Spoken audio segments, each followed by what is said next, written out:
3, 2, 1. And we're getting live here.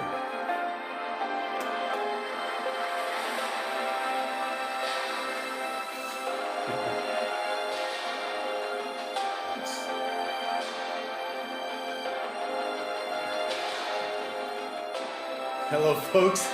I'm just looking at, I got some music to start this off on here. Just looking at something. Why is there 1 hour worth of streaming already?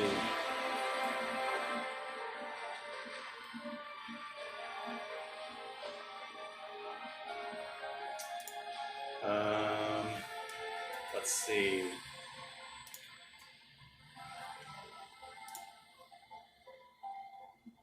Hello for you getting in here now. Let's collect some people as per usual. The sun is just dropping behind the building. I actually moved to a spot to give you a different view for once, but I get blown out by the sun. I'm just dark.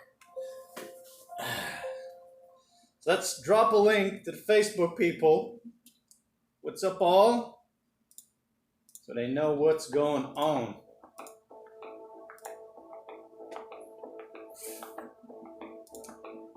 Where do I get the link? Again, how does this work again? It's got some ominous hacker music.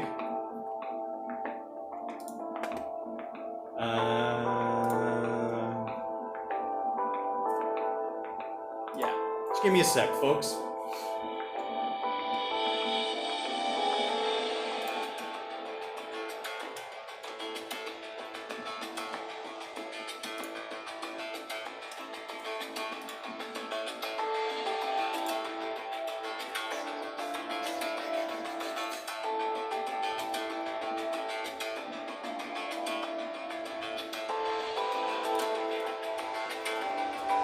We're live. Enter. Alright, let's go back to you fellas.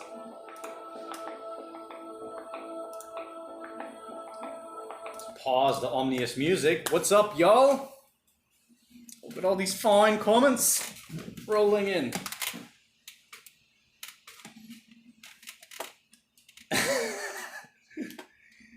The hair, yeah, reminds me of Polnarefu. Polnarefu. Turning on some lights, see if that helps. Wow, I never, especially this one, I think I've never turned this one on here. Hey, what is going on?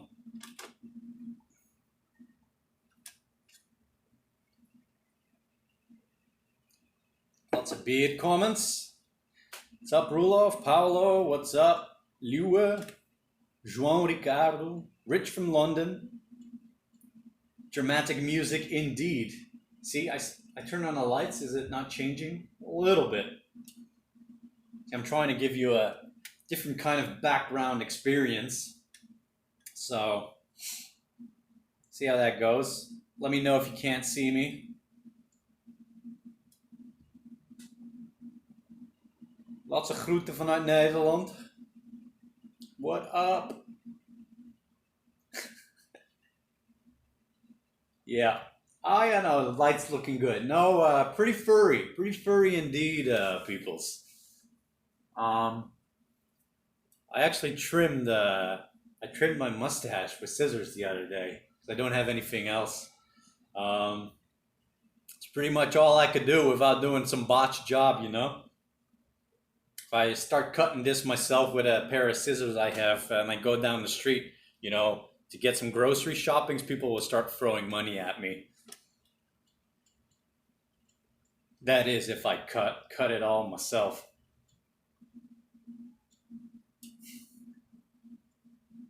Yeah, John Spicer liking a different camera view. Excellent.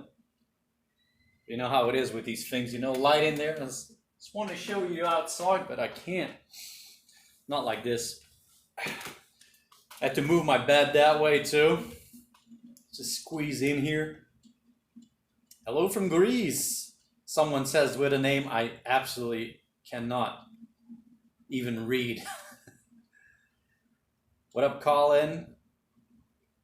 What up, Sergio?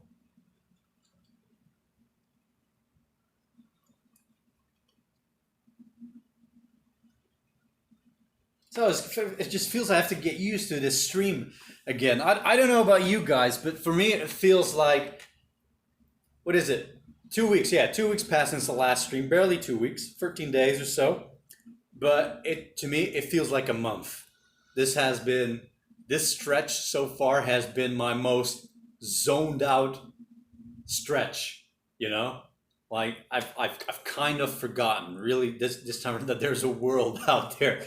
Um, so it feels a little bit alien to talk with you guys again this time. And it's not like I didn't have conversations with people on the phone sometimes. Speaking of which, I did a lot. I've messaged a lot of people today on mainly Facebook. I think almost everybody.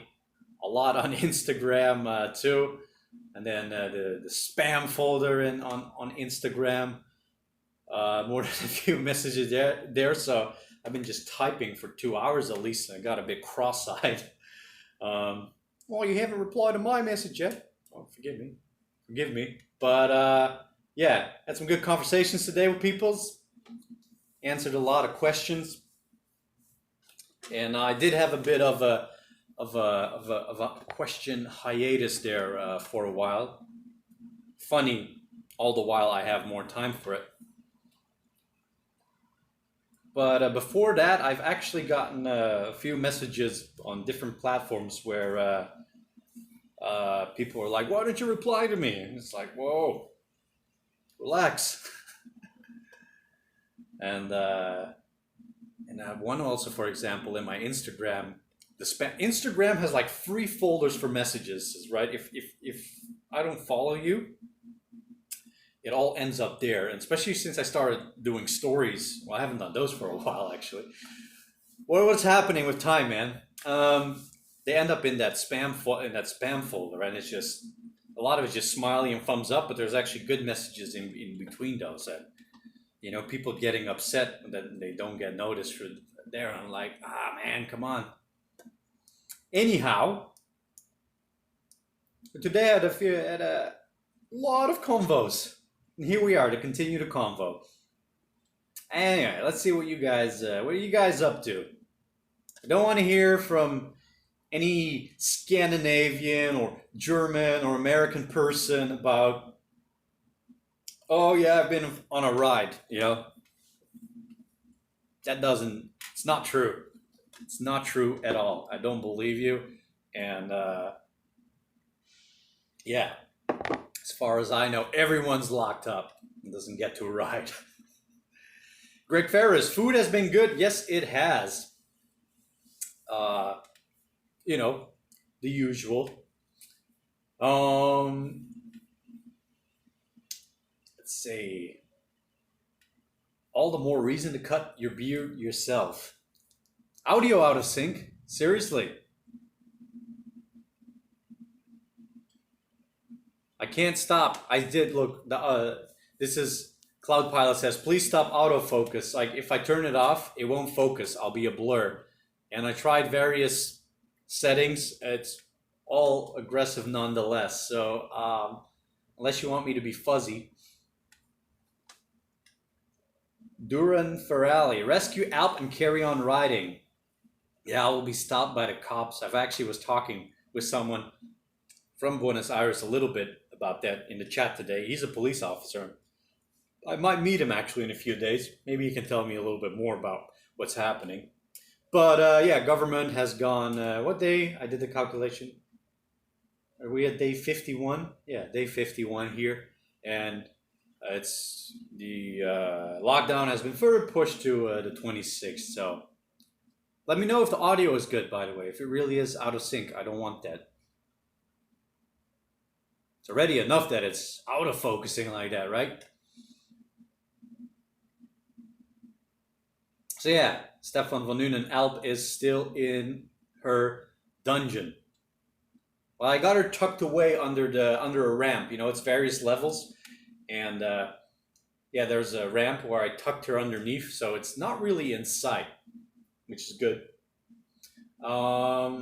I also broke my, did you see in my videos the broken mirror when I was still at Adrian before I put the new ones on? I broke that because it was that ramp was so low that I was parking Alp, and then when I put, I had her at an angle where the mirror got crushed against the ceiling of the ramp. So, whoops.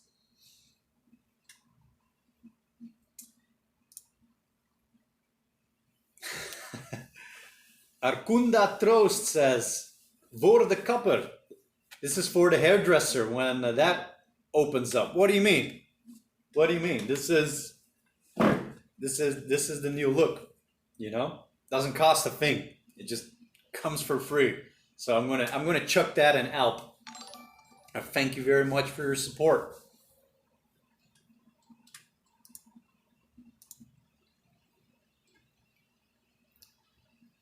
No way. Is there still a video delay between audio? 15 seconds. Let me check. It comes for free. So I'm gonna chuck that in Alp. Thank you very much for your support. No, looking good. I think it's good. At least if I look at the stream I have here, it's looking all right.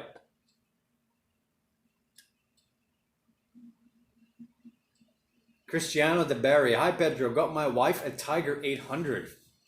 That's a feisty little adventure bike.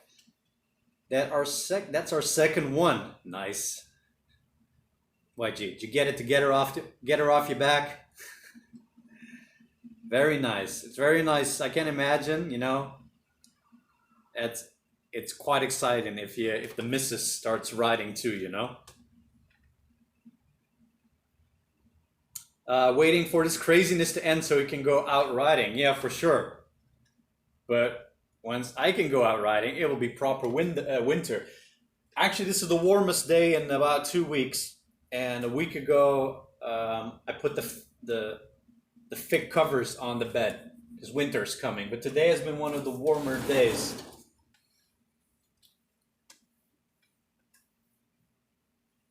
Skylar Myers, you and Ted Simon are my heroes. Well, that's quite a level to put me at. But thank you. I can't wait to travel on my bike once we're all free. Yeah, freedom. Yeah, Ted Simon is definitely one of my heroes in that regards. Well, the person I looked up to or that inspired me with his book.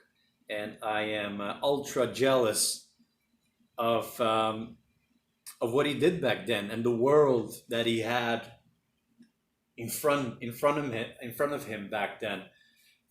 And part of me, if I could trade modern technology, the internet and whatnot, if I could trade experiences, I think I would take his experience. But that is easy to say because back then, he needed to have all the money to do it right from the start, right?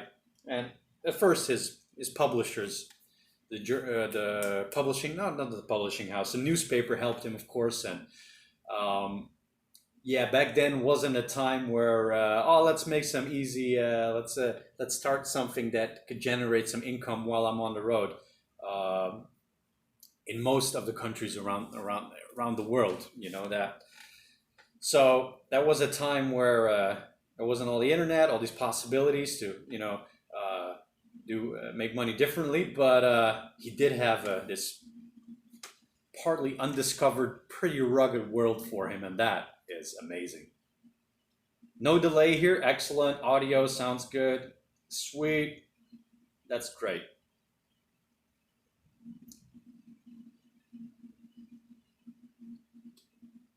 Or just turn the camera to the other side. Now it's not too bad. It's blown out, but now it's not too bad, right?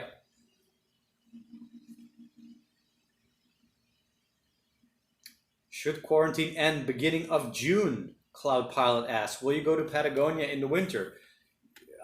I've been saying yes, and I've been thinking about that.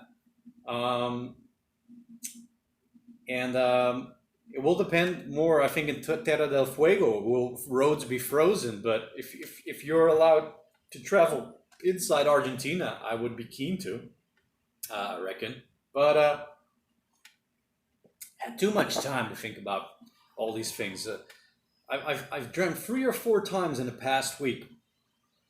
I had the map dream again, or a different location dream where I'm riding somewhere and I just can't make any sense out of it where I am. I have this weird idea, and it's all super exciting. And yeah, this whole thing is keeping me even longer in South America again. And you know, they have this image of what I want to attain, but I've had a lot of time to think again, a bit too much time.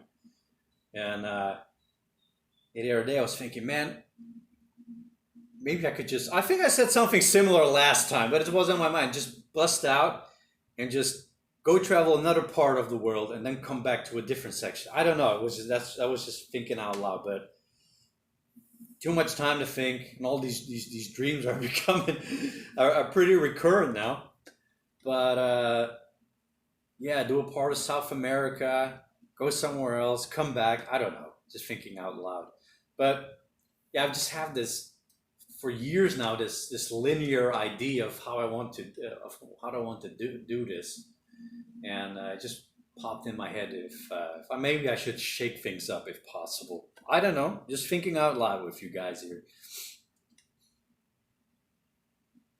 It's still strange, by the way, that I'm in the live stream at the moment. I can't really place my my finger on it. What's going on today?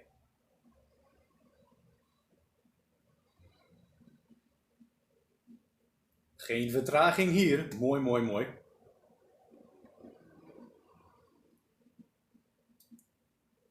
And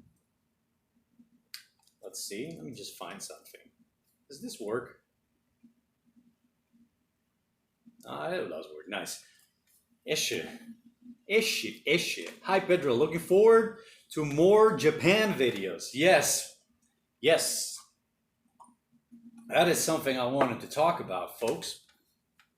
So probably more than a few of you have seen the videos. I know that a lot of people haven't, because the first one didn't do well. It was the worst out of 10 last published. You can see that I get a lot of information on the back end, and then something that doesn't happen in a while. The second one video, when I'm actually in Japan, did even worse, and was again the worst video out of 10. So it's like, I was excited for making something, to be able to make something that I know that some hardcore followers out there would really appreciate, and even some other people who were still unfamiliar with that part of the journey, right? But the reality is that really most are not. And why do I say that? Why can't that be an issue? Is that if you consistently put a video that does worst one after the other on YouTube, it is bad for your channel. So what you tell on YouTube is, hey, they weren't really interested in that one, so YouTube next time, oh well, we're not going to show you to that many of your subs on the next one. And then it happens again, so YouTube's like, hey, we're not going to show you to that many subs because, hey, people aren't that interested in your stuff. It becomes a spiral. So yeah, for days after I posted the last one, I was thinking, Jesus Christ, itchy ass nose. For days after I posted the last one, I was like, I'm not going to do it. I'm not going to continue the series. Been coming around a bit more the last couple of days, but yeah, it's really not good to do that. It's really not good, and it sucks that it's like that. But you know, I see the information here. The second one, it stopped in less than 24 hours. That is, I've never seen that. It stopped being relevant to video in less than 20. I've seen it before, but like this, it's really bad. So I don't know at the moment if I'll continue that series. You know, maybe times have changed by now, and people are expecting different things.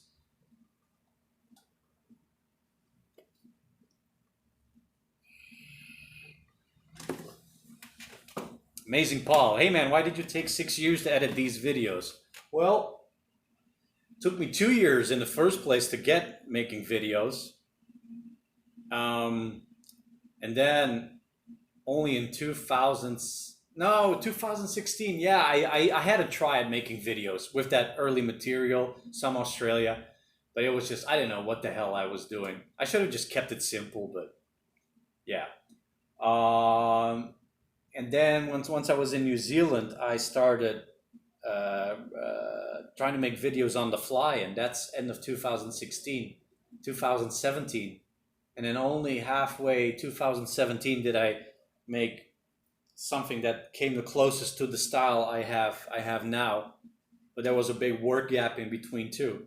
So before I ever got the chance, I was already making videos. That was always the thing.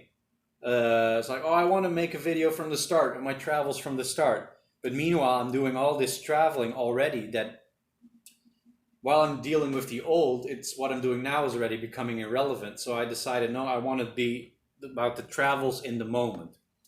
And so those videos came later. And then when I wasn't traveling around for a while I was in Chile, I decided, hey, let's do it. Let's do that series different now from the start. And that's what I started doing. But then I got back on the road again, so I had real-time footage. And that's how it happened.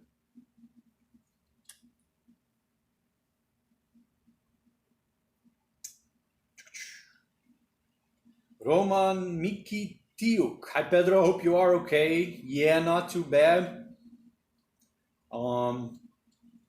Bit zoned out, but it's nice to do this, bringing me back to reality a bit. Hope you're doing all right there yourself, Roman. Since 4th of May, we are allowed to ride in Belgium, Ricardo Costa says. Lies, I don't believe you. It's no such thing. Hey Pedro, considered any other countries if this lockdown keeps up? Andres Alvarez asked. Yeah, I was thinking, because the border is going to stay closed for months. And, well, as long as I could ride in Argentina at some point, that would be nice. The other day, I was looking at Brazil again, What's the situation in Brazil, interstate? I know borders, right? But thinking out loud here, are interstates closed? Can you still travel kind of in the country?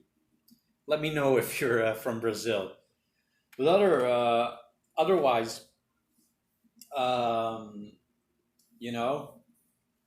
still would really like travel Arab Peninsula, Southeast Asia, and India, Pakistan, Nepal up there.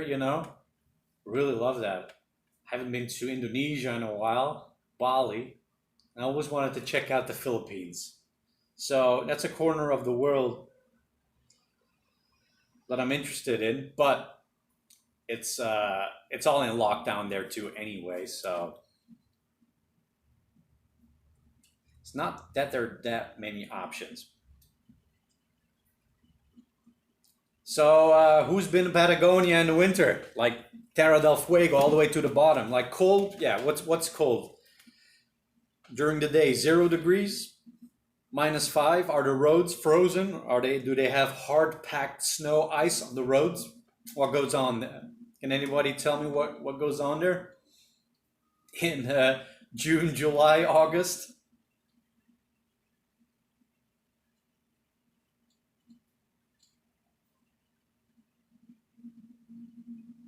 Steve Davies, beard is coming on, man. Yeah, absolutely. You might have to adjust your helmet strap to get your beard in. Oh man, it would be so itchy now if I would get all day itchy beard. Even when I wear the face mask in the streets, after 5 minutes, the itch starts.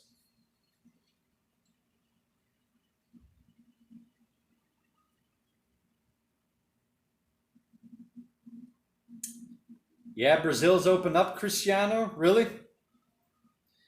The thing is, I think if I don't know if they keep the borders closed or not. Um, yeah, if I do something like that, we'll probably have to put the bike on a vehicle, get it to the Brazilian border. It's not too far from here, relatively, and then get in. But I imagine if I get to Brazil, they probably put me in quarantine if I get through the border at all for 2 weeks. But yeah, I looked at Brazil. What was that yesterday or the day before that? I was looking. Yeah, what's going on there, right? They don't have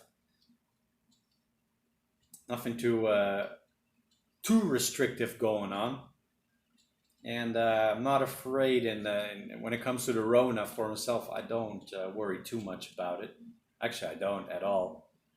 Um, but yeah, if you look at North America and what's happening there, and parts of Europe now, that's slowly opening up a bit, isn't it?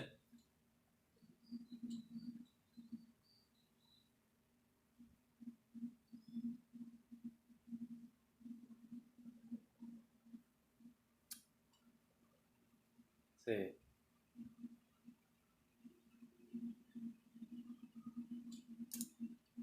Paul Groene, how is your ass holding up now it's not on a buddy seat? Probably better than usual. Uh, my ass mostly sits on the bed, I guess. I don't have a couch here. And when I edit videos, it's half done on the bed and half done in the chair, but I don't really have this ultra comfy setup. I don't really have this table, so I spend a lot of time on editing on the bed. And so tender, I'd say.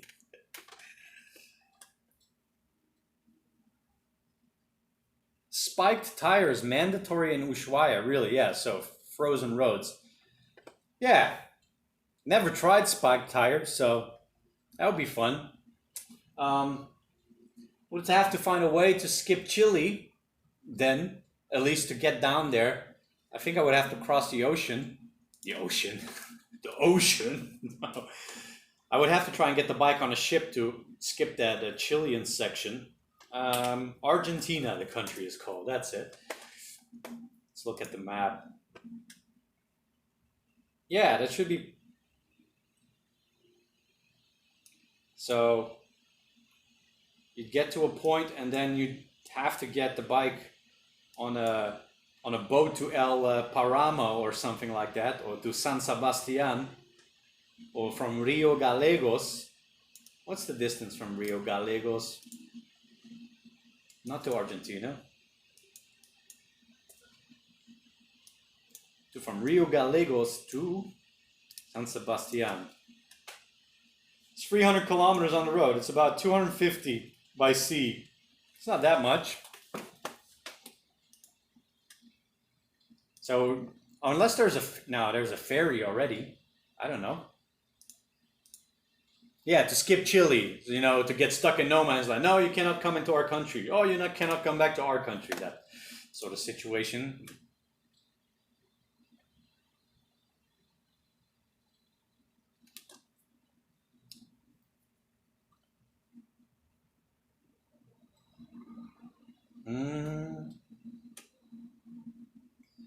Greg Ferris, is anyone being tested for COVID?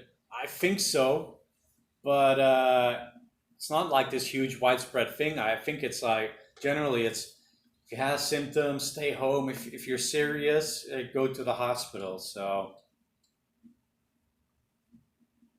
Philip Nyland, hey Mr. Moda, what spare parts do you ride with for Alp and any special tools? By the way, loved your throwback videos. It was fun to make them. They take a while to make, but not doing that great. I've gone back to your first uploads. Spare parts, what do I bring? I have a CDI unit, aftermarket CDI unit. I have a couple of bougies, spark plugs. I had clutch fibers for the last half year, but most of the time I did not travel with clutch fibers. I had a brake lever. What else? Got one or two other things because I took apart the carburetor, so I'm traveling with one of a nice diaphragm that's still good. That's nice. If for some reason one rips, These are pretty expensive, so rather not throw it away. There's another thing or two. Special tools, like the big tire lever, if you call it that. What is it? Like an enduro style, so that big one with that dip. The best tool to remove a tire and put it back on.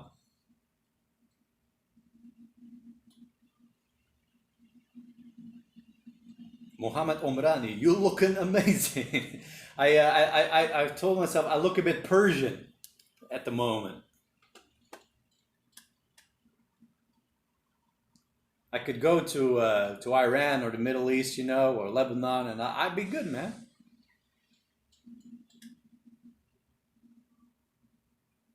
We are out on the streets here in Serbia. Damn. Steve Davies says, next borders will be open. Well, I hope so too. Hope so too. Let's see. I sent you a picture of my ride here in Texas. I'll have a look at it later. Flapaddler.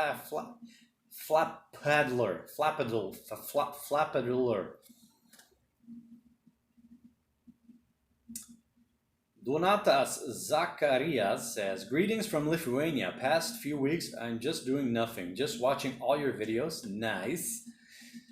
In a row from the Syria making Alp great again, and already on your video in Mongolia. Cheers, Pedro. Well, cheers, Donatas.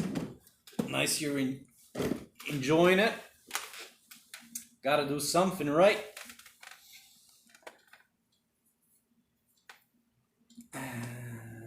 Do you have, John Spicer, do you use any cryptocurrency? No, not here. It's everything's closed though, but you know, yeah, the dollar market is huge. It's gotten to a point where I'm actually losing money by using my credit card to pay in euros, right? Because euros is like 70 pesos, but a dollar gives you even more. So I actually wish that I had a credit card with dollars. No, they would still give you the low rate. No, but if you have dollars here on the black market, the returns are much higher. You have your regular rate, you have your blue dollar rate, and now this whole thing is not helping the Argentinian economy, and they're defaulting on their loans. The black market dollar is rising even more. I have some dollars still that I can exchange here. They're giving you a higher return than euros. It's crazy. But yeah, I got a tiny little bit, a fraction of crypto from years ago. But I'm hodling, man, like a mofo. I have no idea how it's doing. I haven't looked at it in a couple of years now.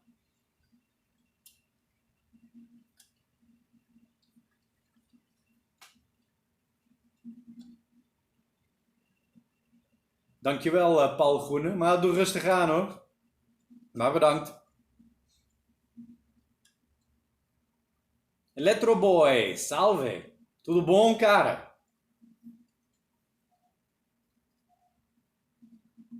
Que passa aí no Forno Alegre? Rich W. Rich Whip, no? Are you managing to stay fit? Yeah, a bit of jump skipping, rope skipping. Getting better at staying up longer, but then you have this one, some days where, same with the guitar, right? You have moments where, you're just jamming and it's all working out. In like half an hour, you get into a flow. The same with the jump. The jump rope takes time to get a handle on, just to keep going. I don't know if you ever tried it, but if you haven't, get one for shits and giggles and try it. You know, it's not as easy as you think. So to get these sessions where you're continuously skipping rope, some days are better than others. You have some days that it's just not working. It sucks. But yeah, a bit of push-ups and whatnot, a bit of calisthenics like you've seen in the video. Let's see, it's 4:45. That means it's almost 5:45 in Australia. I might get some Aussies in here soon. Some early birds. I'm just going to turn on some more lights here. Turn on the lights.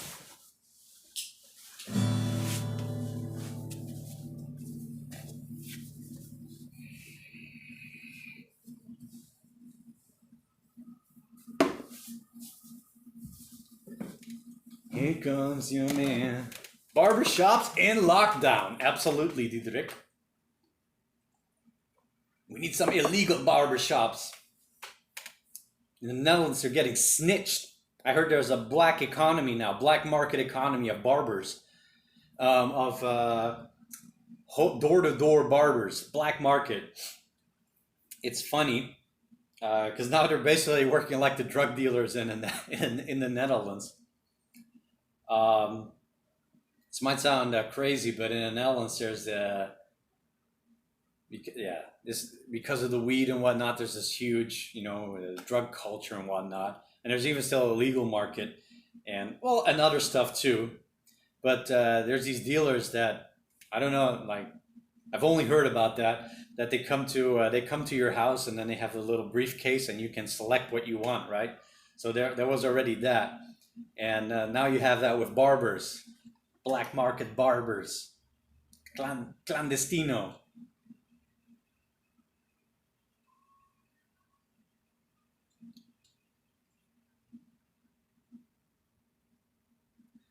Sefa Denizoglu. I was seriously considering buying Bitcoin early March. I think I saw some posts that it was good. I'm zero expert.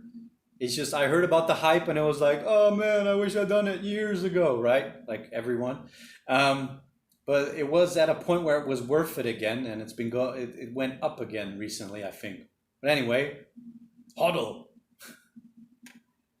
Yeah, I got peanuts, just absolutely peanuts. I got I don't know, like 50 euros in that.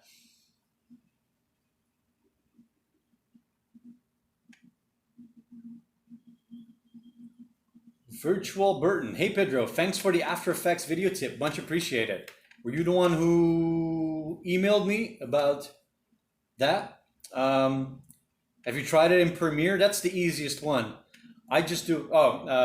Virtual Burton asked about my map animation, but I do it in After Effects because then in Premiere I can overlay it easier with a certain effect without doing a huge job, an even bigger job in After Effects. When you see the images popping through the map, right? When you set the opacity to a certain type of overlay, you can see the map, but also the video clips underneath. That's why I do it in After Effects, because I didn't manage to get that done if I did the ride-on effect in Premiere. So that's why I make it in After Effects, but it's easier in Premiere. Zoltan Pareji, why do you have blonde beard but dark hair? I don't know, man. As a kid, I was blonde, like platinum blonde. It's my Celtic genes or something. I don't know. Just repeating something my aunt said years ago.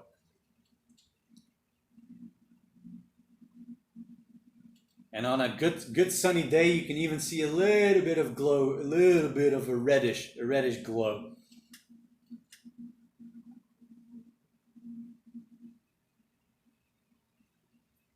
Rod788, keep your head up. You're a legend. Oh, thanks, mate. Oh, by the way, we got an Aussie in the chat. The early bird. Good to see you, man. Thanks. You know what? You're a legend too. Also.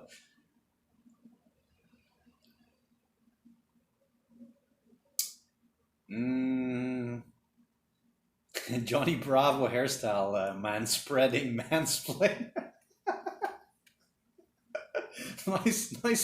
nice username, bro. Yeah.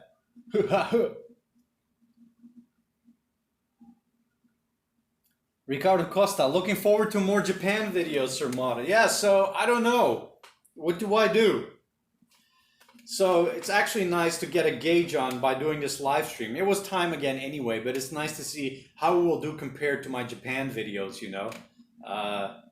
Videos have been more of on a slump now because of the virus thing. Yeah, like I said, it doesn't help if I make videos that do bad. So maybe not do anything for a while at all, or just some sort of compilation for once a week or something. I can't forget, by the way, is that I still have the mic. If I can't record videos in here because my microphone picks up on a radio station. When a song ends on a laptop and I got my headphones in, or when I'm editing the video with the headphones and there's no sound, I can faintly hear even the radio station through my headphones. That's how serious it is. I hope it's not the 5G tower. If it is, I'm gonna burn that mofo down, man. I don't know. Joking. Anyway, so yeah, not a good place to record. It's actually one of the reasons why I wanted to move out. Oh yeah. So so if things had gone differently, you would have seen a different place. Because 3 weeks ago, Airbnb came back online in Argentina because you couldn't book anything. Ever since I moved, you couldn't book. A few days later, Airbnb shut down for over a month. You couldn't book anything. So all right. So I was paying a certain price. After 2 weeks, I had to extend. Luckily, through Airbnb, you can send your host money, or they can do requests, because otherwise, I paid one time with cash from the ATM, and it's so expensive to get cash. But anyway, the price went up to a normal price, the lady. And like, okay. So that went on for over a month. And then Airbnb came back. I'm looking at these places, and it's like, ooh, there's some nice places. And for less, like 2/3 of the price. I was looking around, and I got this place, and it had a gym downstairs. And I searched for a gym, right? It had a gym.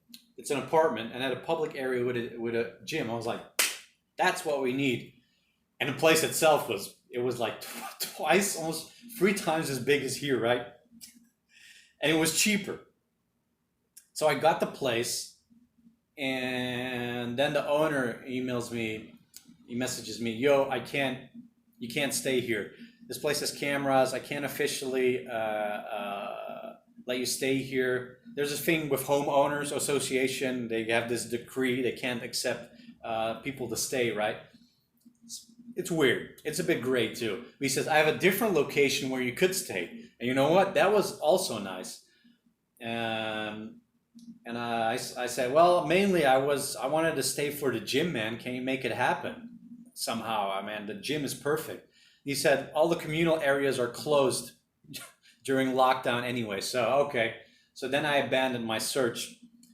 And I was still looking at a place closer. I even went there. It's a hotel which has an Airbnb area in the back still, a few rooms there. And I went there, and the rooms are very nice. Bigger than this one too. Not that that's a thing. This place is definitely not bad. A lot of cockroaches though, and ants in the ninth story. It's interesting. But I looked at it. I went there. The internet is up and down amazing.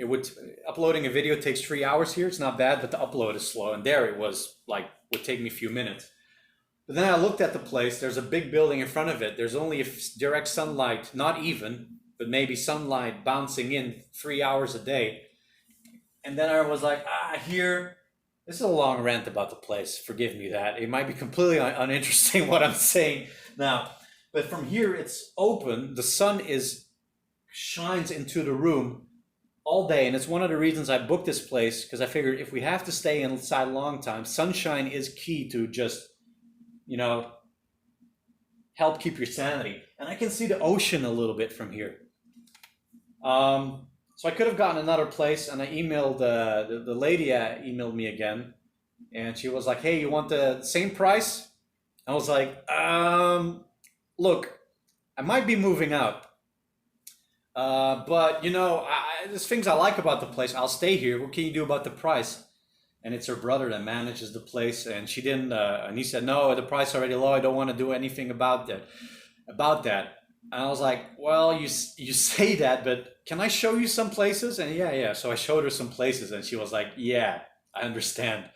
Because the prices were so low, relatively low. And then, I got, long story short, I renegotiated the price of my Airbnb. And that kept me here. But yeah, it's really, it's the sun, it's sunshine,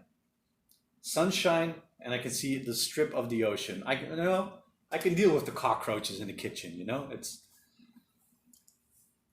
it's what it is. But so yeah. So if you're staying, and I know some of you travelers out there are stuck in the Airbnbs, renegotiate your rates, man. All right, let's get back to the chat.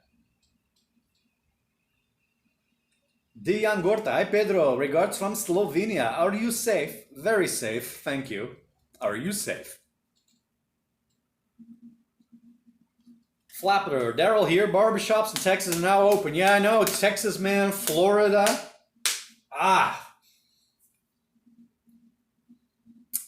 All these open places in the States. Pretty neat. Didn't someone get arrested in the States over at a barbershop? Something like that. Greg Ferris, why just not head up north? Summer is coming. You know, Greg, that's a good point. Besides all the closed borders at the moment, it will be impossible. Remember, Peru is hardcore, man. I have to go through Peru. You cannot not go to Peru if you're an adventure rider. Adventure rider. If you do this kind of thing. What was I going to say? Yes, and I built this whole thing around going to Patagonia, right? I got to do it. But at the same time, I do feel a bit I'm chasing ghosts now in South America, but at least Patagonia, we got to do that, right? We got to go to Patagonia. At least that.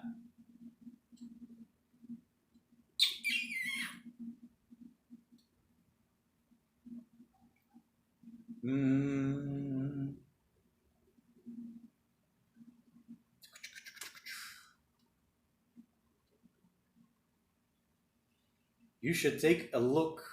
The price has mooned recently. As in dropped? Are we talking about places? Like I said, yeah, places are cheaper now.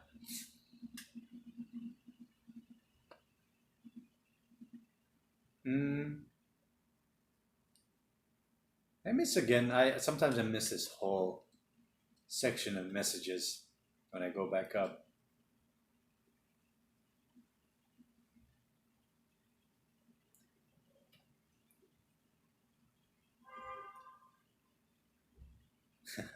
Manfred Dustler has watched the Chile and Bolivia videos. Make a compilation video during the times you fall. You know, that's the thing. You rarely catch the fall videos. You rarely are recording when you fall, unfortunately. But yeah, that's one of the options if I don't opt for the Japan videos.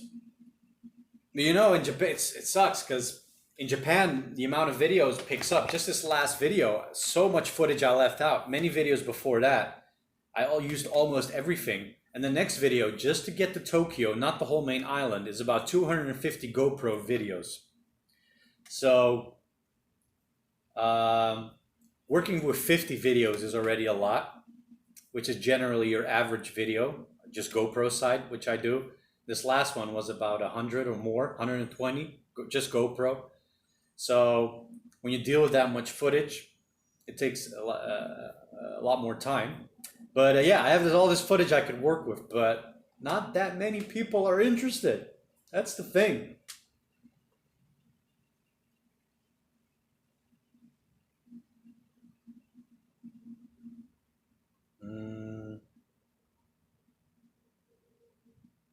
The Stig. Yay, Pedro's back. What up, Stig?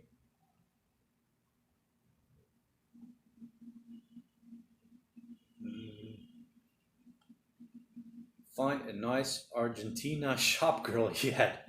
No, the supermarket where I always go to is all dudes, man.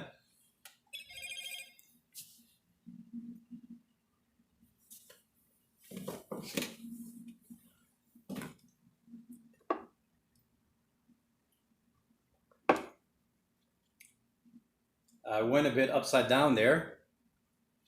Had to check the settings.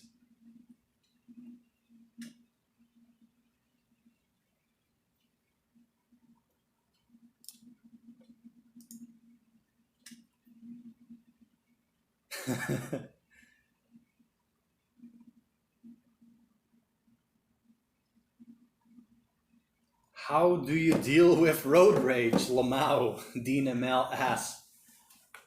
It's actually in the earlier days, but that a lot of times you have the days where you're kind of, you're not in a great mood. Especially when you camp a lot, you have these days where you wake up with this tension in your neck or something like that. You're not in the greatest mood. Camping, a lot of camping can do that to a man. And then you're more on edge. And if you're not achieving the goal you have set, this arbitrary goal you have set for the day, things can get annoying and you become more on edge. And then if things don't go your way, you can get pissed. It's a completely futile.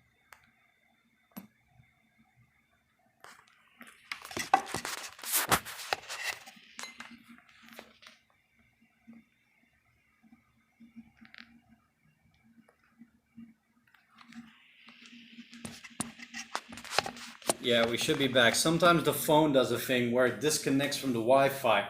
I wonder if it has to do with this aggressive update notification for Android, because I don't want to install the latest version of Android.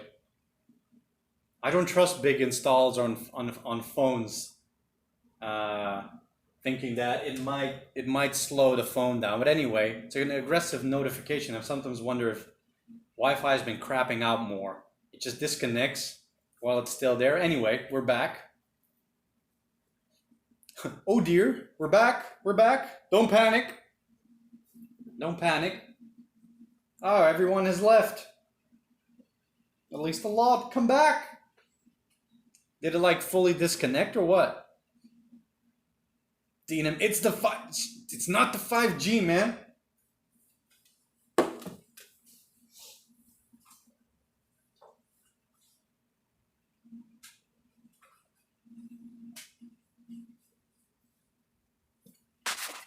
Bro, let me show you guys something here that's scary, man. I don't know.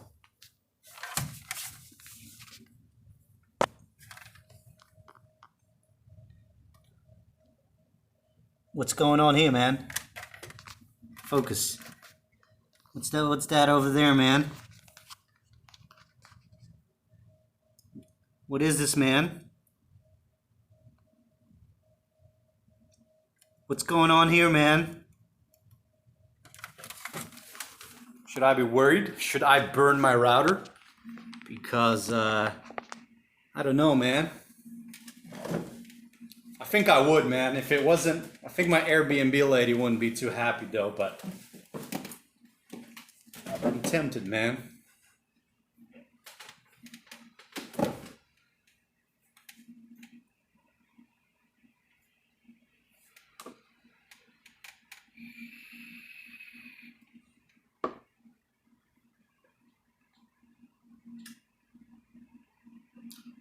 Am I back? There are people coming back? But anyway, let's not go down that rabbit hole, folks. Someone's asking if there's any travel. Flap Paddler asked, oh, Daryl, what's up, Daryl? Which travelers do you follow on YouTube? Like I said before, not really, except for, like I said many times,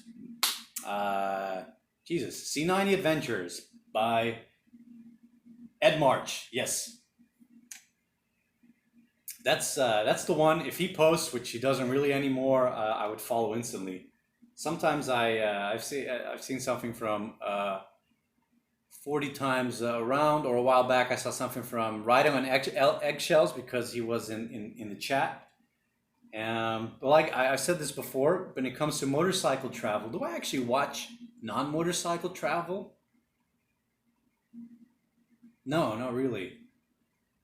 Yeah, just some random vlogs maybe sometimes, but it's not really like I don't really finish watching them. But like I said before, I can't really watch motorcycle travelers because it's already what I do, and I work on that kind of footage so much. It's like I would be looking at something which I already do, and I look at other types of videos generally for entertainment. That makes sense, The plumber doesn't want to go home and do the plumbing, Same goes for the painter and whatnot.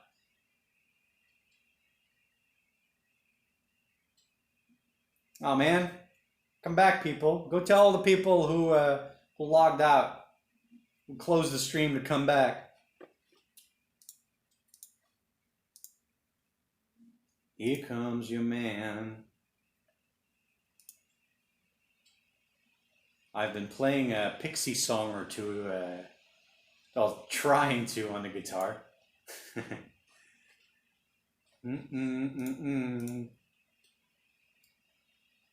Here, Case from Breda. Hello, Case. How was Carnival? Spread the Rona around in the region. I heard from friends back in 013 that it went around the city hard back then.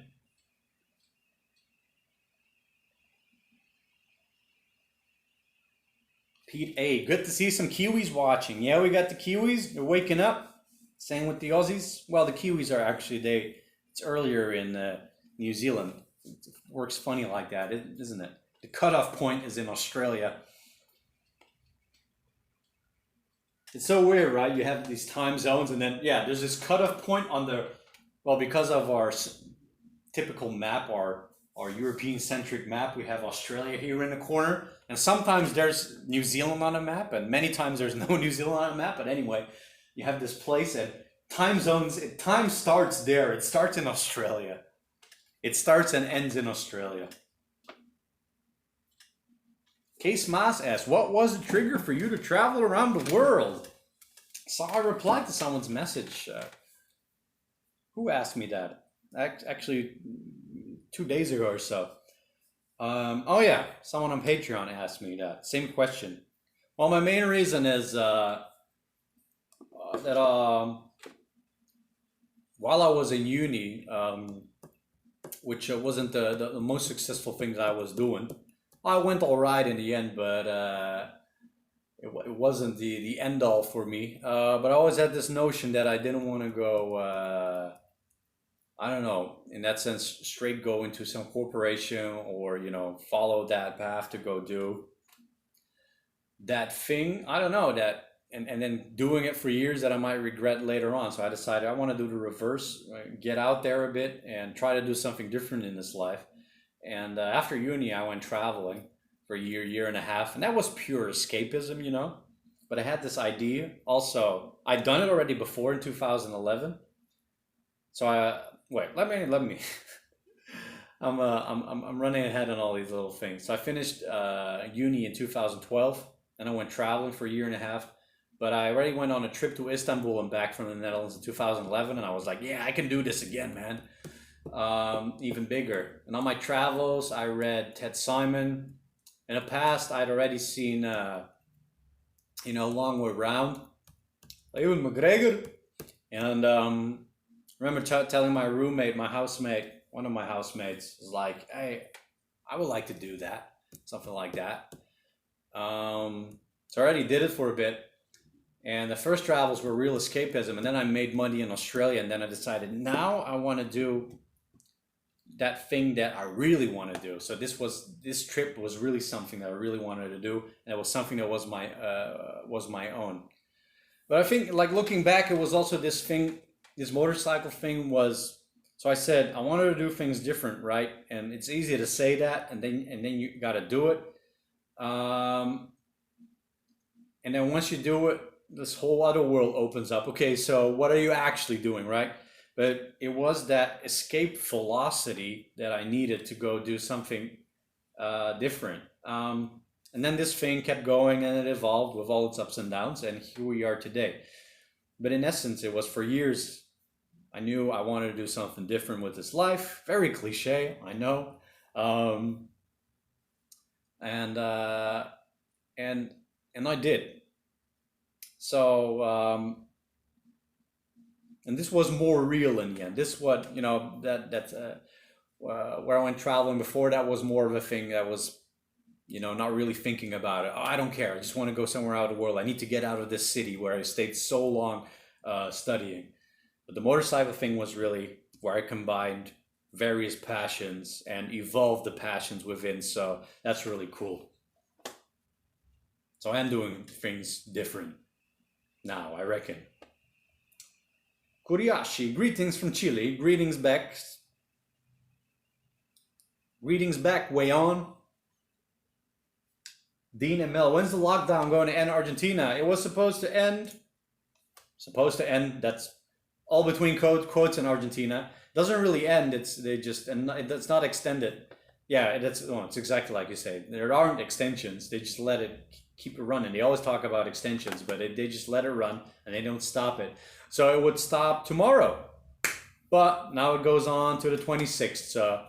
But I've zoned out. I don't think anything about it because we'll see what happens then. And then it's the question of, can we get out of BA, or does that take another week? So. Stefan van Nuenen, in welke dorp of stad, in which city or village did you live in the Netherlands? I've lived as a kid. I lived in Best. Then later as a kid, I lived in Lieshout, where Bavaria is made. And then I went to school in Eindhoven. Eindhoven. Hey. And then I went to 013, Tilburg. That's where I studied. And then after my travels, when I came back to the Netherlands, I spent a total of 3 months in the Netherlands.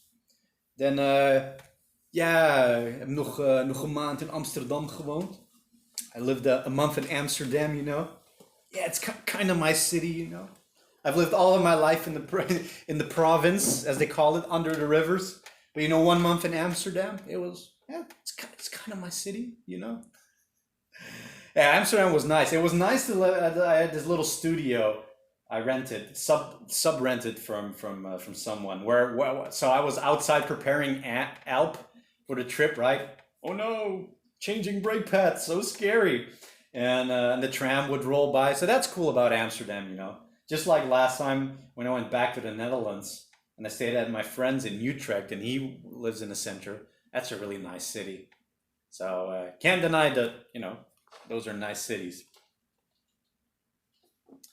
Daniel Atkins, hey dude, greetings from Punta del Diablo. That is where I should have ended up, but if I ended up in Uruguay, I would have been broke.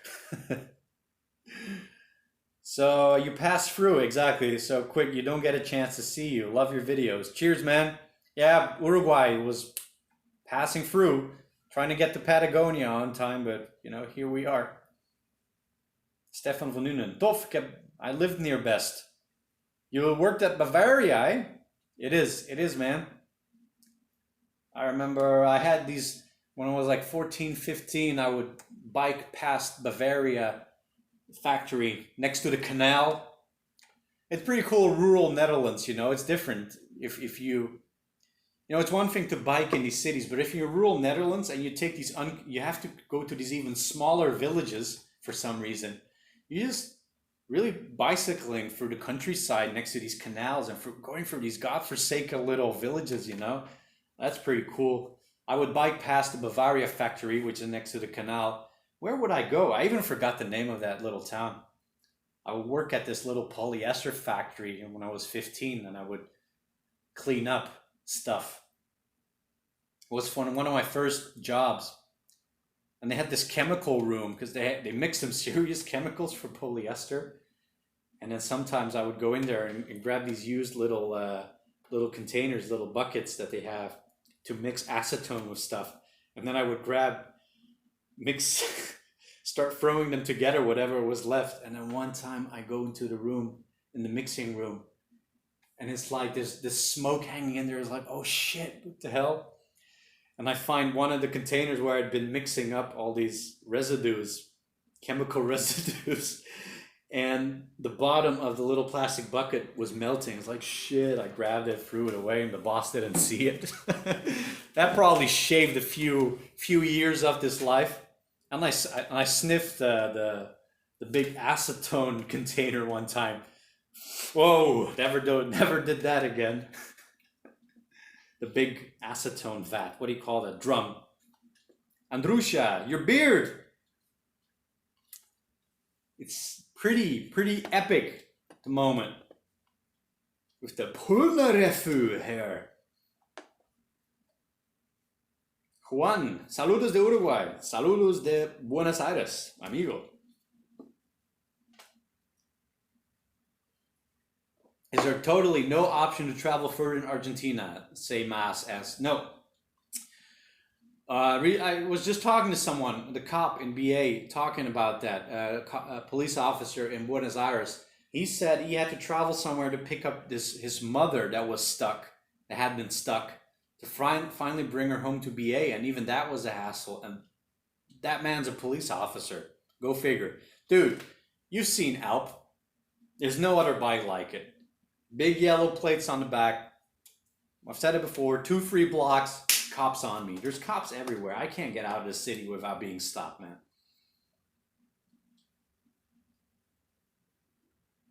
Rich W, got to go. All the best. See you, Rich. Nice talking to you today.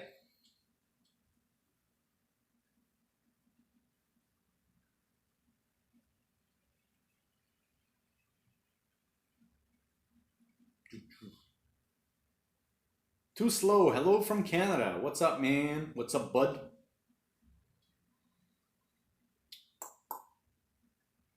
Yeah, I heard Canada's opening up, my man. That's really nice. Congrats, man. He was saying, glad to see things are starting to open up. Yep. Aaron Larking, I just shaved my lockdown beard. Yeah, that's what I'm waiting for, man. Once I get out. Or maybe I should keep it. It is winter, you know. It's going to get cold. I've noticed, so in the summer with a lot of hair on the bike, it gets hot. And with a fresh haircut on a motorcycle, though, in the winter, you just, I don't know if anybody had this, you feel the cold here, up your neck. BRB, get some water.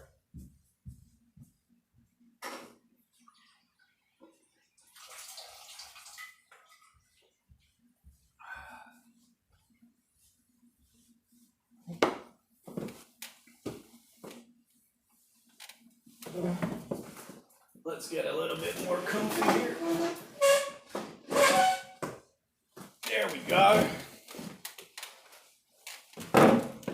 See if this works. Probably don't have enough light. I don't know.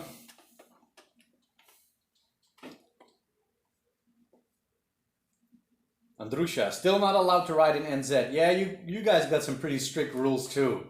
They're also going to phase it out really slow out there, I've heard. Still in contact with some NZ people every now and then. Stefan van Nuenen, was it Sonnenbreugel? Sometimes, not in this case. I've biked through Sonnenbreugel too. The best was when I got the scooter. I always had to bike relatively far everywhere, and then I got the scooter. Then the lazy days started. I used to be fit, like endurance, until I was 16, and that got completely ruined once I got the scooter.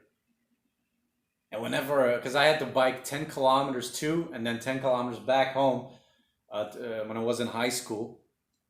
And that keeps you fit as a kid. A lot of cycling as in the Netherlands. And then sometimes if the scooter would break down, which my first scooter was it's a bit of an effort. Damn it.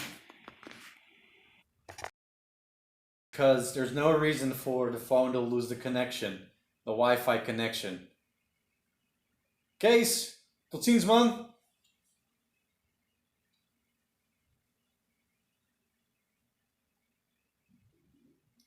Stefan van Nuenen, yeah, I had to bike 16 kilometers to school when I was 16. And went with my scooter, I started getting lazy and chubby.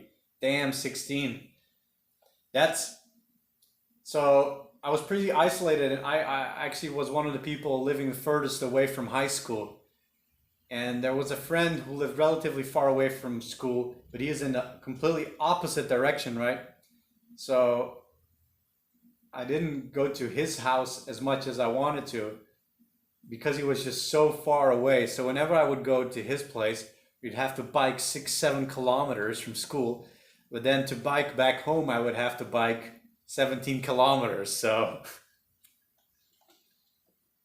We're lucky. We were lucky that everything was pretty much flat though. But windy days, man.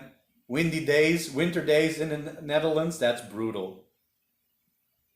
Windy, rainy days. Oh man. Seriously, I don't miss those. Especially when you get to the open meadows, a road through the meadows on a rainy day with headwind. Ah, that's that Dutch life. That's not fun. One of those days, like in November, December, where it's already close enough, cold enough, like 5 degrees, right? And then it's raining. That sleazy, disgusting rain. Not too much, not too little. Headwind. So the wind is cold enough to start to hurting your ears, right? If you're not wearing a beanie. And you have this icy rain on your face. Ah, memories, man. Yeah, exactly, John. What I'm saying, yeah, when the engine crapped out, you have to go back to cycling. So that's the worst, right? Engine craps out. You have to cycle 10 kilometers to school. It's winter, it's raining, and it's headwind. Yeah, that's like, oh, those days, man.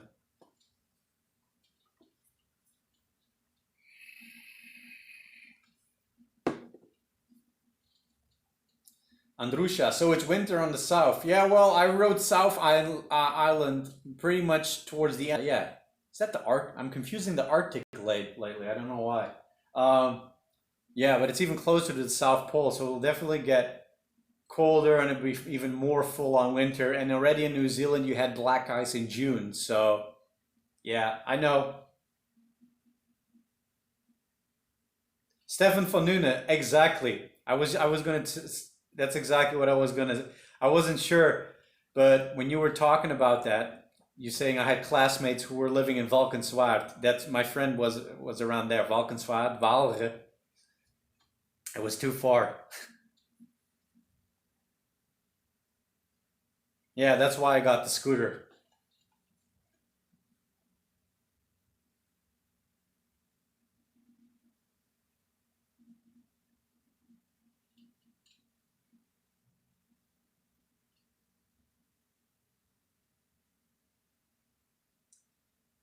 Mihailis Kiselovs. Hi, greetings from Latvia. Greetings. Just want to say thank you.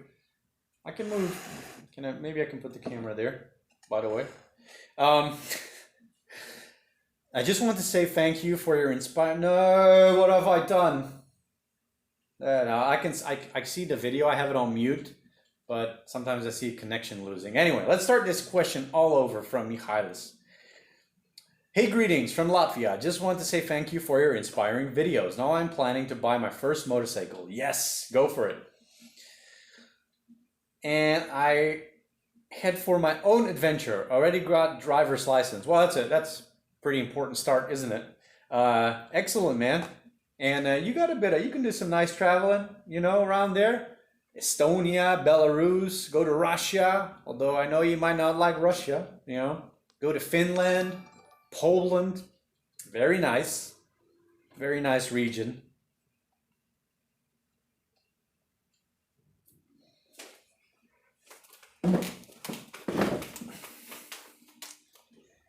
Can you give advice about adventure moto for beginner? Currently, I'm choosing between the F650 and the 650 Transalp. You know what? This might seem like heresy when I say that, but I would say the 650 would definitely be a good beginner's bike. One cylinder, very light, amazing fuel economy.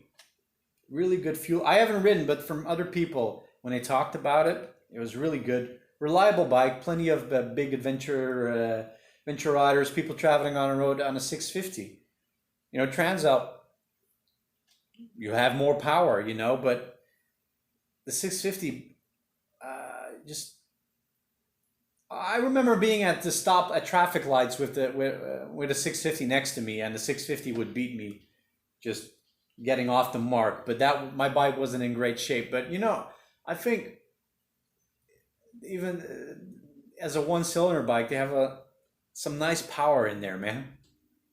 Plus, if you decide to go more off-road, it's a lighter bike. It's pretty good. Besides that, still Transalp. It's generally one of the better beginners bikes for sure.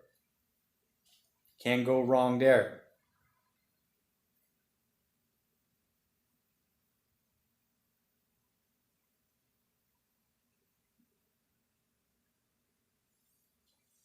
For Latvia, GS will be good. Yeah, I reckon. Yamaha rules.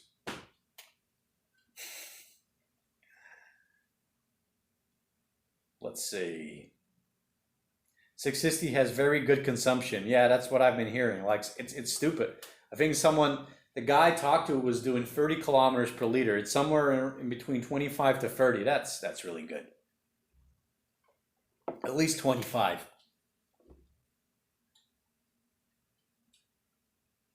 Kevin Raymond, do you think people living in remote areas are going to act different towards travelers for a while? I don't know. I don't know. I remember, like, sure, when it really kicked off in Argentina and the lockdown started, people would ask me in the shop, "Oh, how long you've been in Argentina?" or or the Airbnb that I preface my messages with, "Hey, I'm Pedro. I've already been a month here in Argentina." Um, so I can't even imagine like in rural areas or maybe even lesser developed area countries maybe. But I think it also depends on the attitude, you know. A lot of times when I meet people, I can speak the language a bit, you know, and it's like I wouldn't get startled if people would get like that. And it's like, hey, how's it going? Yeah, man, crazy. I would be like, yeah, man, I know crazy times, right? I've been for months. I've been 2 years now in South America, and for months now in Argentina, or so long here. It's yeah, man, and just I don't know, just talk to people and just talk in a way where you get back to more their level, and through that kind of communication, let them know that there's nothing to worry about, and not go into some defensive mode. I think people will be understanding in the end. At least I imagine I could get talk to them in a way that will be all right. I'm thinking about changing my Suzuki for a Tenere 700. Yeah, I do that. If I had a Suzuki, I'd change it for a 700. I don't know. Depends what you have. Maybe if it's like a DR, keep the DR and get the Tenere. Get two. Now you have two.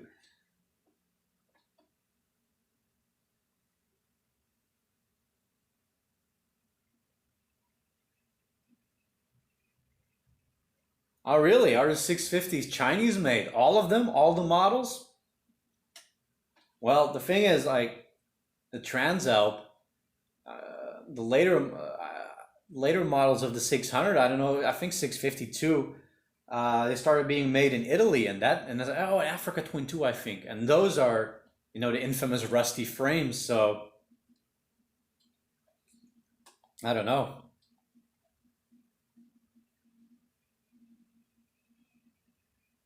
Transalp about 190 kilos. That's right. With fuel, about wet, about 205, 207.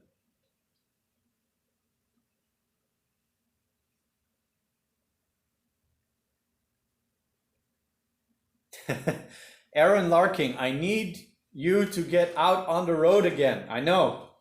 That's what I've noticed. I already figured this out over a year ago, but yeah, it's like people will that's the problem with this. People will stop watching the videos more if you're not continuously on the road, or if you're too long in one place. So, and it shows again. I make these videos about my past travels. You think, it could be interesting for people, and it is for a lot. I like to say a lot. Still for a lot of people, but for the majority, it's not interesting. Interesting. They want to see me keep going. Have that feeling of the unknown.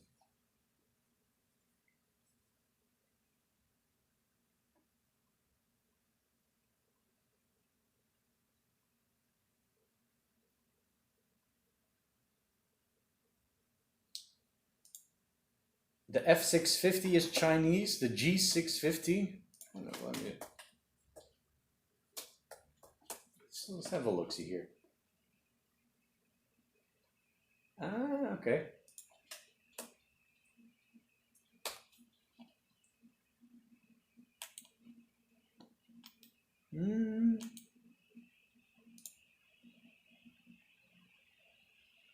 All right, so that's a G. Okay.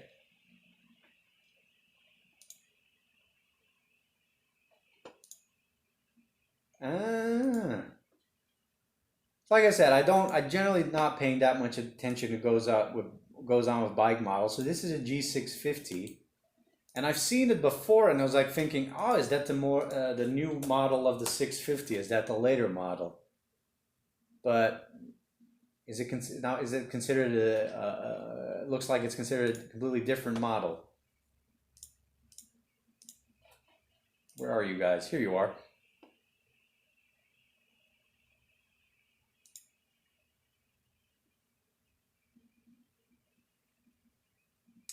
Yo, Pedro, it's Dean here. Cheers, Dean. Hope you're okay and healthy. Thanks. Hope you too, man. Hope you are too. Yamaha XT660. Yeah. Definitely a good bike too. I've ridden it briefly. Just remember the saddle being rock hard, the seat being so hard.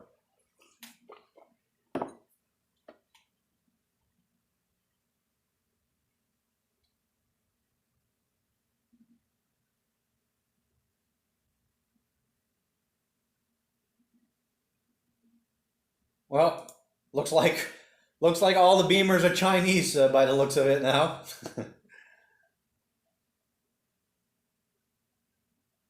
Luis Antola, Francis, ¿qué tal, amigo?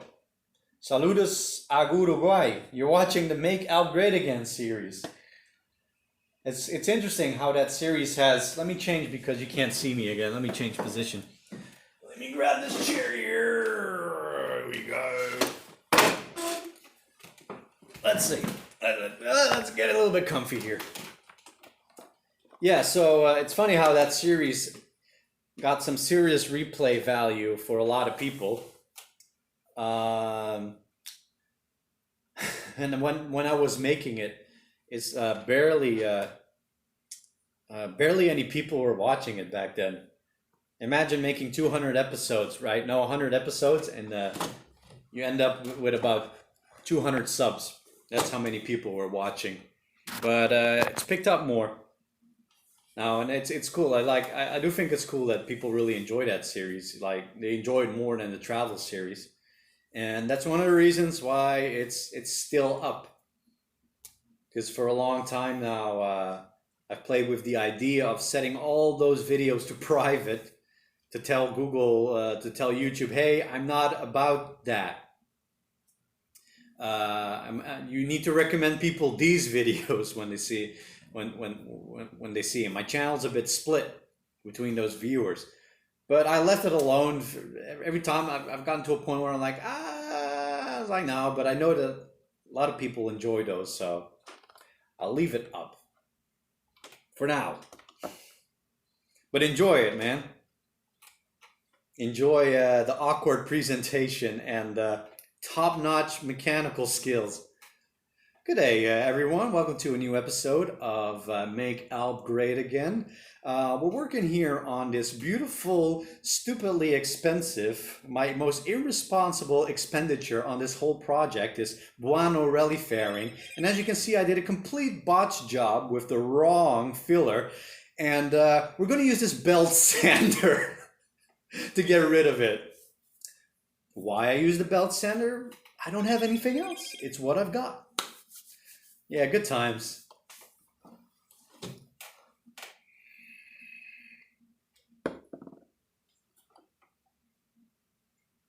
Good times. Kevin Raymond, Bolivia road building mini-series the best.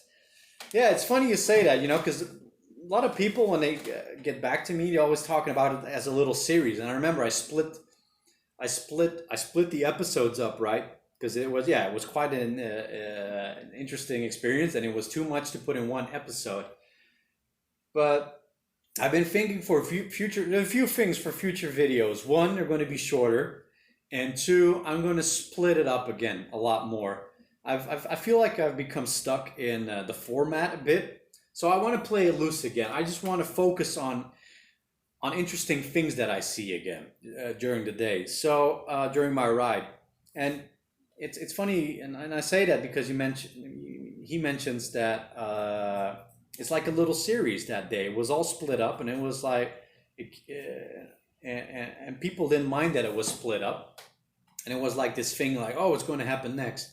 So yeah, so shorter videos, but if I split them up, they're going to be well. That's not necessarily true, but if I split them up, I have more little episodes. They're going to be shorter, and you know, ever since I started to get more serious about showing this experience to you guys and everybody else out there who's not in the live stream, it's been about reconnecting with those little things that I become accustomed to that didn't phase me or didn't impress me anymore. Because I would get these messages sometimes and people would go, "Oh, this and that," and when you did that, and I was like, why were you impressed with that? Why was that such a big deal? It's like 2 years ago, 3 years ago, and I became so blasé with a lot of things that I've forgotten a bit what made the trip interesting for me in the first place. So it's going to be more about trying to reconnect with those things, like more and more. It's like, what makes this interesting, right? These times that I would climb on this bridge or I would climb on these rocks because I just got excited with this, with I turn around this corner and there's this place and just explore that, and I've done that plenty of times before it became more about, yo, dude, I don't care, if this is, if this isn't some twistings in the dirt, I'm not, it's like, I'm not entertained. So it's more about reconnecting to that, and I think it will become more about that. And I just got this format where I just go from beginning to end of the day, which is cool. But I want to escape the format a bit too. I want to cut things down back to basics again, pretty much.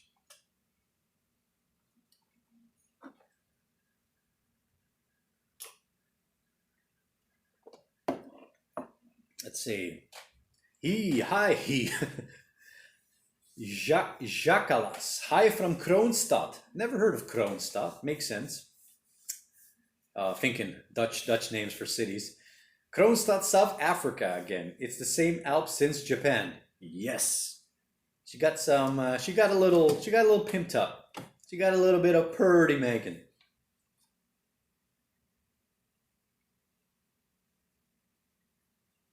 John Spicer, you can't please all the people all the time. Well, this isn't that much. Well, that would have come out wrong completely. Yeah, it is about making something pleasing, but also something for for myself too. I'm doing this for myself, I reckon too. And that would create a bit more variety too. That would also give me some more freedom in video making. Hey, now this day I got a video of 6 minutes. This day I got a video of 12. This day I got a video of 8. And it's not necessarily my whole day. Just to get into videos, like boom, oh, this is cool, and the next 5 minutes I spend time on that.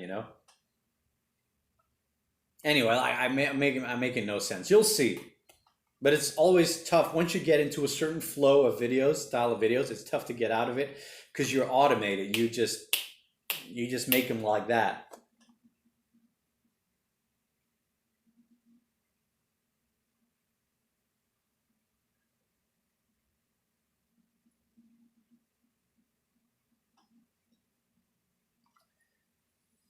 Monotonas. Well, thanks for the kind words there, man, in Dutch. And greetings back to Rotterdam, and I hope that you yourself can make some nice trips in the future, man. Motorcycle touring. How Pedro? Hoe gaat het? Are you trying to speak Dutch? I'm good, thank you. You? Hoe gaat het met jou? Let me check here something.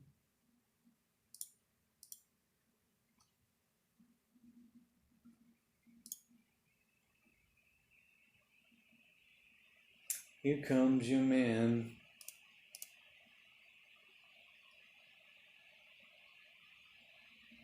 Missing your ride videos. Yeah, I think you're not the only one, my man.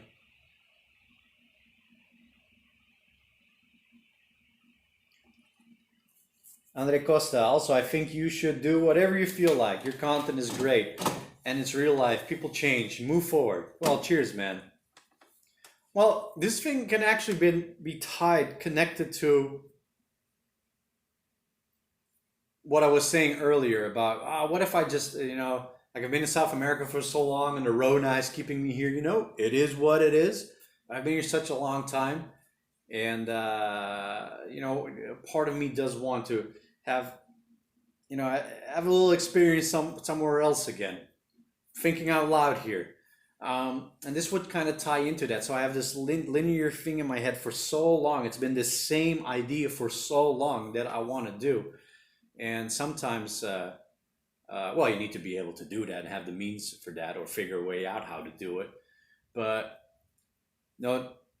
change the linear idea of my travels. It's easier said than done because to move a continent, you have to pay for that. So, but again, thinking out loud here.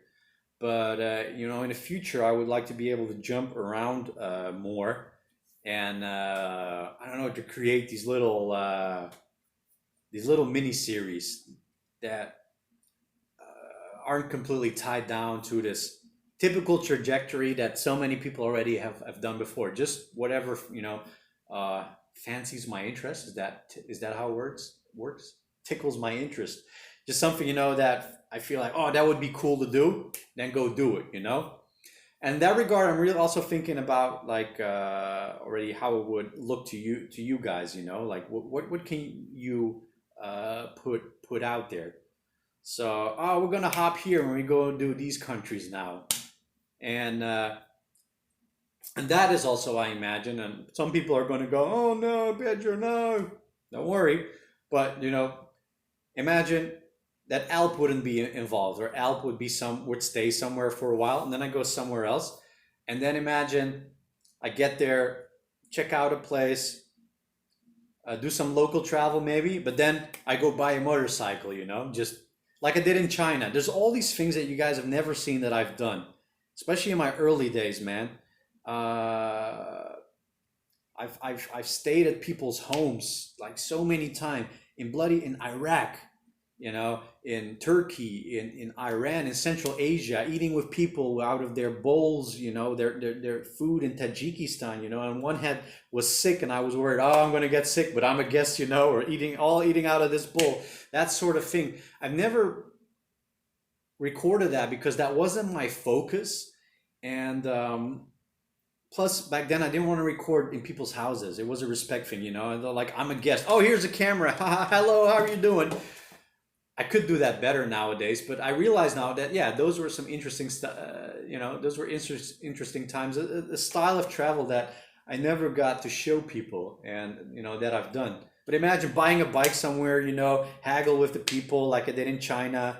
And well, in China, I rode around illegally pretty much, but the bike was mine officially. Get a bike somewhere, ride it, try to get across the border, sell it again, that kind of thing. I think that would be pretty fun. A little bit more of hecticness. Maybe I'm looking to shake things up. Again, I'm thinking out loud with all you fellas here. Shit.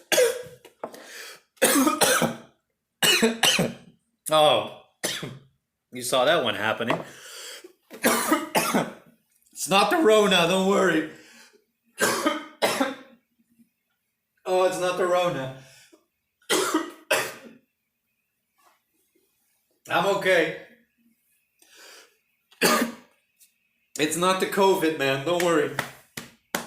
Oh.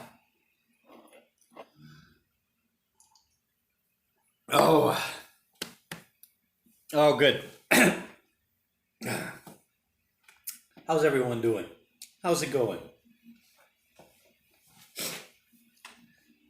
It's always good, What do you call that when that happens?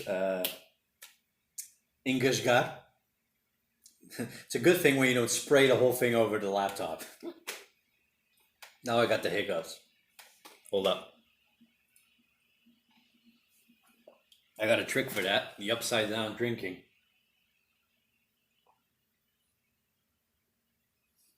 Nobody believes me in the beginning, but it works 95% of the time, even with some heavier hiccups.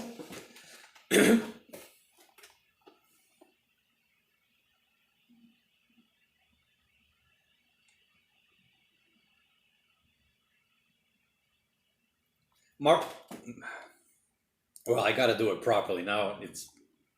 I try to do it the easy way. My hiccups trick. Let me go solve my hiccups. I'll be right back. Oh, that's the window.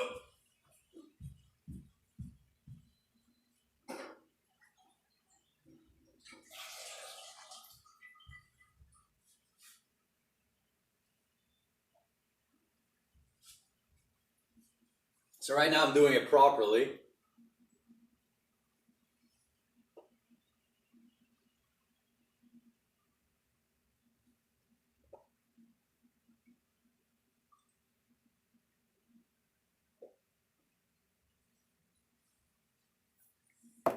I actually should not speak for this to work, because you got to control your breathing. And normally when I do that, the hiccups go away.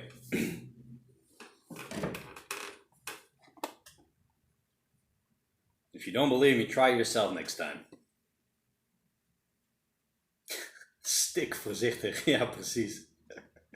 Oh, that's such a Dutch saying. It's funny sometimes when I hear my Dutch friends, or I see these sayings in Dutch. It's, especially when I was back, I've forgotten about that. They have these, in Dutch, there's these very friendly, harsh things that you say to each other, and it's very specific to the Dutch language. And here someone's saying in Dutch, choke carefully.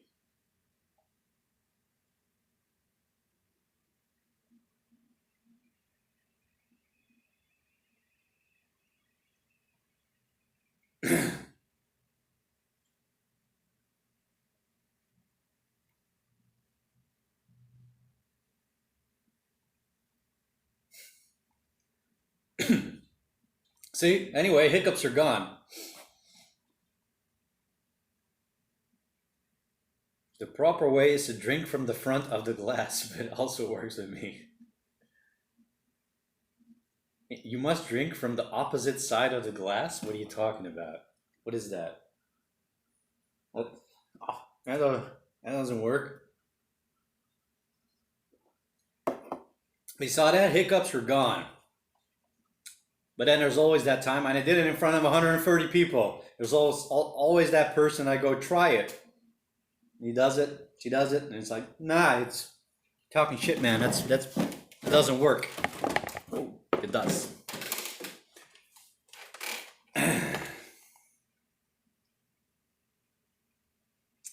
White DR Guy 650. Wish I could step back 30 years in time and do what you are doing, Pedro. Hindsight is a great thing. How old are you, White DR Guy? But that's it. When someone asks me, right, why did you start doing this? And one of the reasons was, use that young energy to do this kind of life, have these wild moments still. It's good to do them young, I reckon. It's not the end all do all. It's not the perfect way to do it, but it's one of the ways that my reasoning was, I want to do those things young. But you sacrifice something in your later stage in life, A person who creates, let's say, who creates his own path, I digress again, but I've said this before, but someone in their early 20s you don't necessarily have to go travel the world to not follow the beaten path, but you can also do that professionally in the things you want to create in this life, in the business you want to start.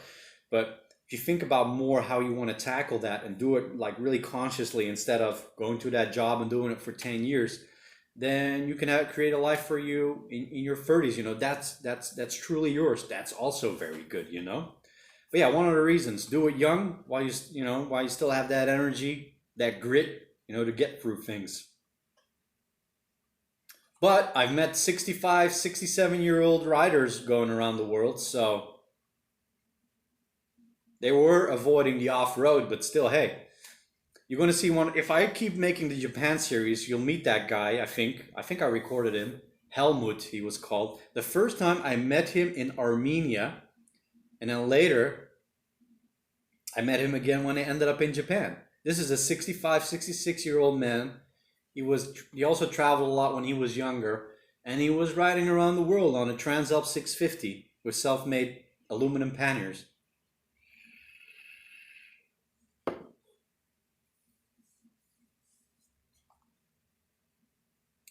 Aaron Larkin, go get it done, man.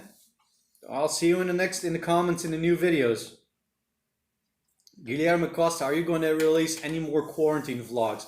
I don't think so.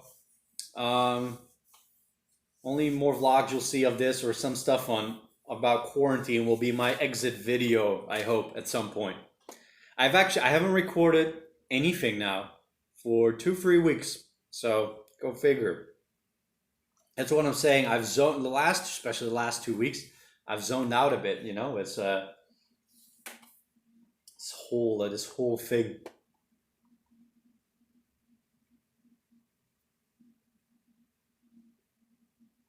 How much time I spend in Texas? Not yet. I'll love to go there, man. I'm meeting more and more people from Texas while on the road. So I'm definitely keen to go there.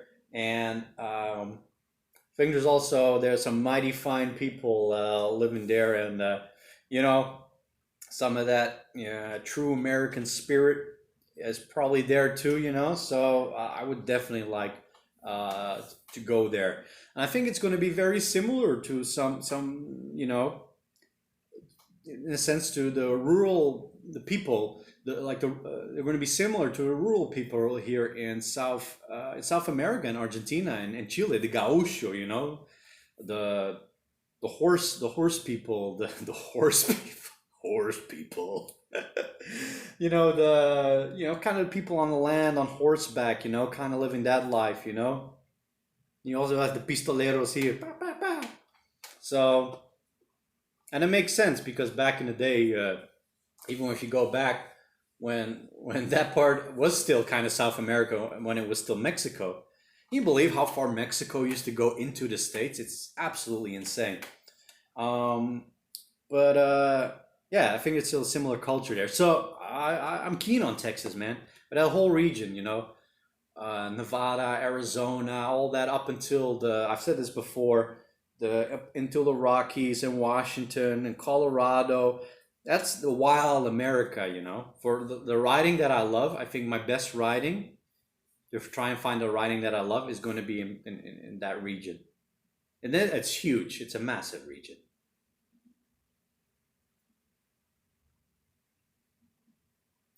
White DR guy, I just turned 60.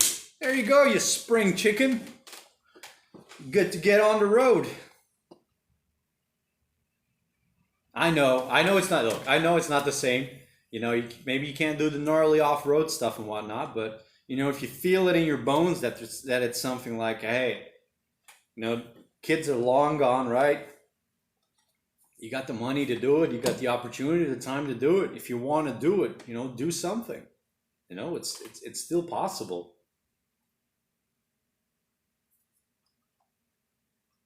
So no more Pedro cooking show. No more 4 5-star dishes for now, unfortunately. Some prime cooking. I thought the world would be happy. Oh, I missed this. Why aren't they showing up? Anyway, I'm talking about support from Shagon92 here. Treat yourself. Awesome videos. Thanks for the support, Shagon. Did I miss someone else? It didn't show up properly. Normally there's just not notification at the top when someone sends dono. Anyway. Have you eaten Dutch foods on your trips in South America? And what Dutch foods do you miss the most? So not really. I remember when in New Zealand, I would stay in a place with an elderly couple. And she was originally from the Netherlands, immigrated 20 years ago. But she had a frietpan. And frietpan is what is it? It's a fryer. There's a better word for it. A deep fryer.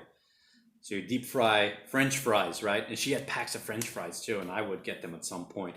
But every week I would make a huge plate of French fries. You know, I love that.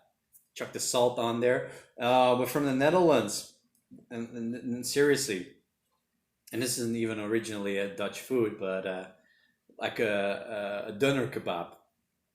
They don't do it anywhere else in the world like they do it in the Netherlands. You know, even you go to Turkey, and they do it with yogurt there. They don't do it with garlic sauce. But then there's places where they do it with garlic sauce in New Zealand or Australia. Even here, a while back, I had a wrap, Durham wrap. It's not the same. They don't get the garlic sauce on point and the meat.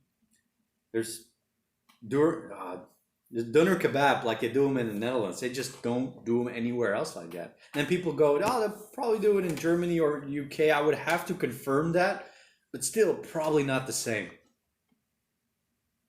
I'm getting, what do you call it? My mouth is watering now. Doner kebab. Frikandel maybe would have been nicer, Mexicano, but doner kebab is like, oh, Chinese food, Dutch Chinese food. It's a mix of, it's more Indian food. It's not Indian food, it's Indonesian food. Bami. They don't make bami anywhere else. It's like, I've never found bami anywhere else. Bami with satay sauce, lode. So I miss Durham, I miss bami. It's funny that it's all not non-original Dutch food. You know, rookworst is nice, but you know, nothing compares to doner kebab and bami.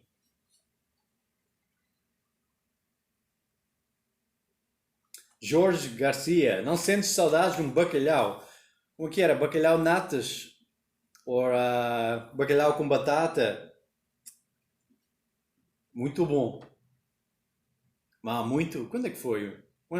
I'm talking Portuguese, sorry about that. Just trying to think of the last time I ate cod. A cod dish. That could have been a long time ago.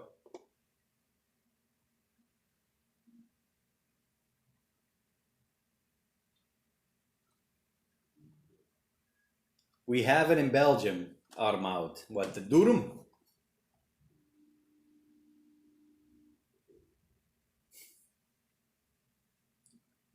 Bami, of course, that's it. Nou, mij zeg, hebben jullie ook bami en saté in België, hè? Houdoe, Stefan!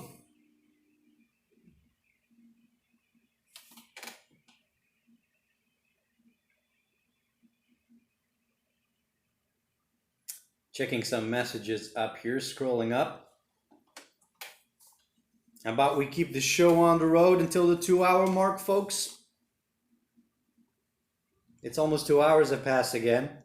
I say it every time. I don't know how it happens. So fast.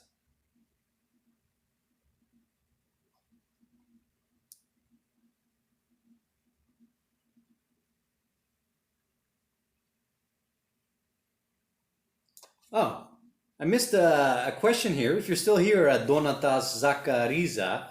By the way, Pedro, how about those progressive springs you installed on Alp? Are they any better than original ones? Wondering to put them on the Africa Twin. Tell you what, and I say this every time, the progressive spring from, what brand was this? The purple Dutch brand. What's the purple Dutch brand, folks? Suspension brand. I don't remember. It's a Dutch brand. Anyway, the best thing I put on the bike, the best thing out of the project, just that progressive spring. It's the same shock. It's amazing. It was still in good order. It changed everything. I don't think I bought them out. I've done some serious dipping of that suspension, but I've never bottomed out anymore like I did before, I reckon. Pretty stiff in the cornering, which is nice too. But yeah, it's that control off-road. It's a bit more, you know, I get less of this out of control bouncing, which is really good. But yeah, best mod I did on the bike was that Hyper Pro. There we go. And I did the front forks. Didn't change the front forks that much, but I think it doesn't do any harm in combination with. But recently, Adrian, I had him untighten it a bit because it was too hard. It would donkey me if I would hit a speed bump.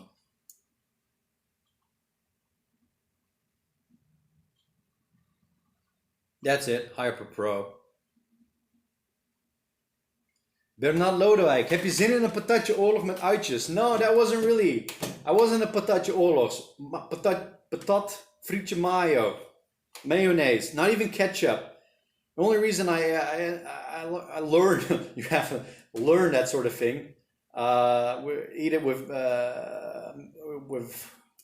ketchup, is because of Australia and New Zealand, where they put ketchup on their fries at McDonald's and Burger King. No mayonnaise. It's an American thing, right? And it's like, where's the mayonnaise? Oh, we don't have it. So I learned how to eat French fries with ketchup. It's still super weird. You know, nothing beats a good French fry with mayonnaise. Anyway, that's all you need. And then I would always ask respectfully, could you please put the mayonnaise to the side? You know, I don't want all my fries drenched in mayonnaise, so I have to dig in this pool of mayonnaise. So those are good too. Only reason I've looked at, I don't have a fryer, but they have packs of French fries at the little supermarket here. I've looked at it, but then I have to get the oil. I only have one pan, so I have to throw the oil out every time I use it. But I've made fries on stoves. So, but it would take a long time on this one. It's a very slow electric stove. Ketchup. Yeah, America sauce. Yeah, that's right. And well, in Dutch they like curry sauce. I don't know. Do you guys have curry sauce in other countries? No, I'm not a fan of that. Just good old mayonnaise. Tomato sauce. Oh, good. So this is always, when you're in New Zealand, at least it's free, right? In the Netherlands, you have to pay for all your sauces at the McDonald's. So, you know, and you always ask it at Macca's, oh, could you throw in a hand of tomato sauce, please? Some tomato sauce. They give you a handful. And then I think in Chile, they were like, no, we'll only give you 2 packets for free. Or in Brazil, it wasn't free anymore. I'm not sure. Or was that Bolivia? It depends. Some countries it's free, and other countries it's not free.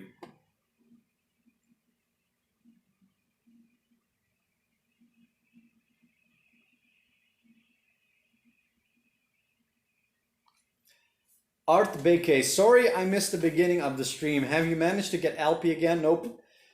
Won't the gasoline get old and start to clog the fuel lines? So this is, sometimes I see this when people talk about motorcycles, right? Or when it's standing still.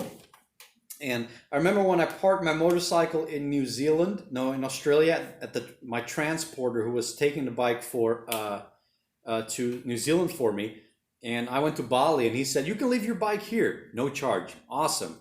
Matson Cargo in Sydney. If you need to ship your bike, go to him. Anyway, when I got back, after 2 or 3 months, he was like, hey man, every couple of weeks I would start your bike, you know, to get her running. I was like, okay, that's nice, thanks. Because he did that to other bikes. But when I left on my travels, I came back 1.5 years, almost 2 years later, and Alp had been in storage. Storage is parked in a windmill, by the way. And with the old fuel in the tank, same battery, and the battery was clicking, so we started the battery, and it was a little bit trouble starting, but I think it was because of oxidization on the relay, and mess around that, scrape that, pull the plug, put it back in, and then the bike would start again. And so it had fuel in a tank that had sat there for almost 2 years. And so so you asked, so Alp has been standing still for like what, 2 months now, and I really don't worry about that. She'll start. I'm sure she'll start again. That's the Transalp, man. I don't know if it's a Transalp thing but Alp always starts.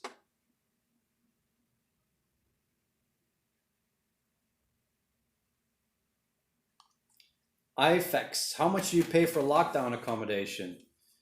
Yeah, so like I said earlier, I renegotiated the price in this room.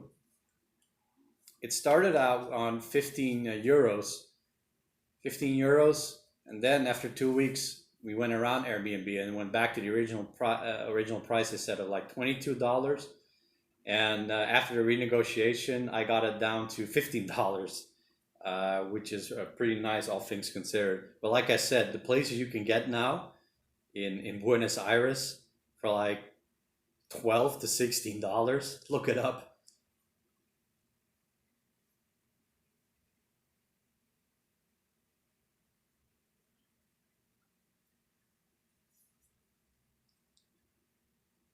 Rusty Evolution. I parked my KLR for 2 years, and other than a brief battery charge, started fine on the old gas. Yeah, exactly. Yeah. Antônio Martins, saudações de Portugal. Obrigado, pá. Grande abraço lá, Tuga. Shrimp on the barbie. Chips. Curry sauce and chips. Now you mention that, and I might be stepping on some people's toes saying this, forgive me.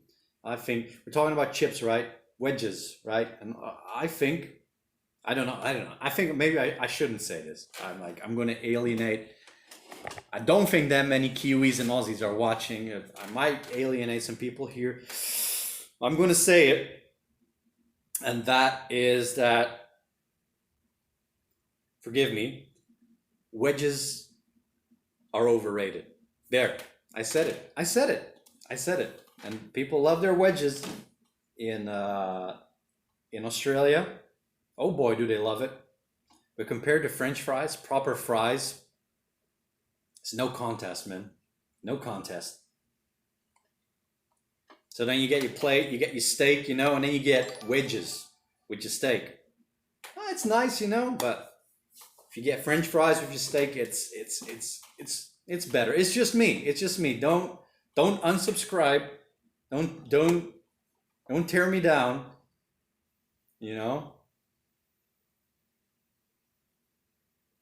It's just what it is. Oi, Andrusha, by the way, you from the comments and whatnot, you have Russian heritage. I saw you writing Russian.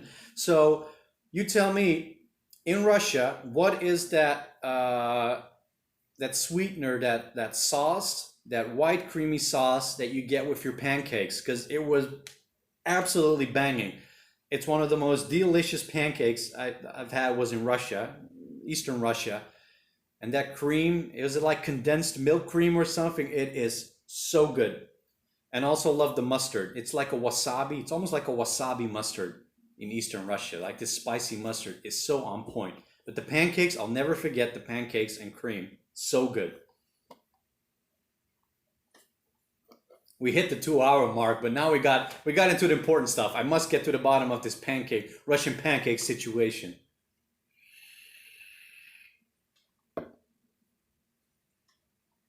There are more ways to cook potatoes than there are to skin a cat. True.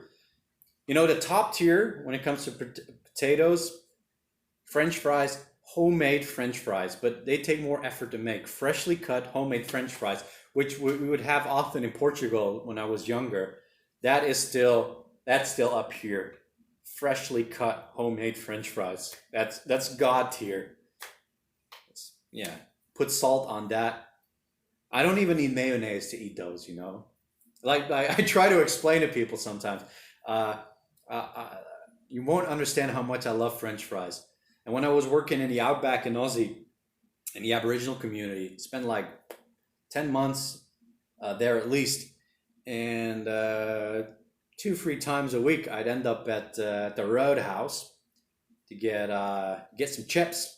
But those, chips were some actual French fries. A carton were $5, and you get the French fries.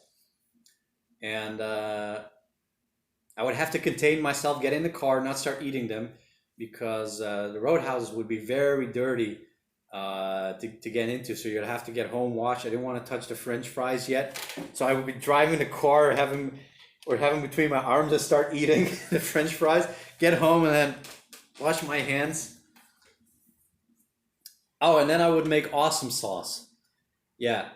So you get mayonnaise, and for this, normally I like the fatty mayonnaise is the best, but actually you get more of a Mediterranean mayonnaise, which is just slightly more sour. But you mix that with Tabasco, and it could work with other hot sauce, but Tabasco is quite concentrated, and so you get this spicy mayonnaise. That's it. That was really good too. Like I dubbed that awesome sauce. I'm not supposed to say this. I think this was one of those things. Hey, if I ever stop, I'm just gonna start producing awesome sauce. Oh yeah, but then I was in a supermarket and I saw Heinz had this mayonnaise spicy sauce. So there went my whole idea. Patent out the window. So there you go. It's out in the open. Awesome sauce.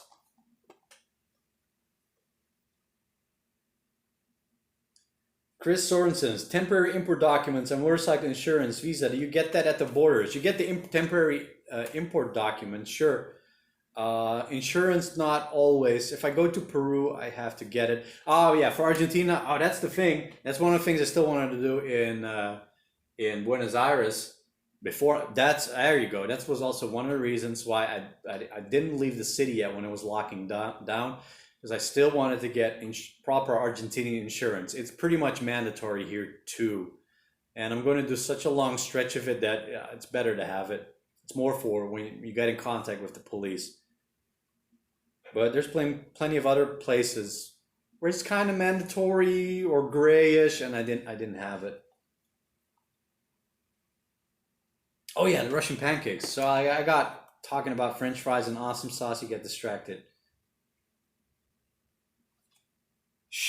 Shugushenu Moloko or Shgushenka.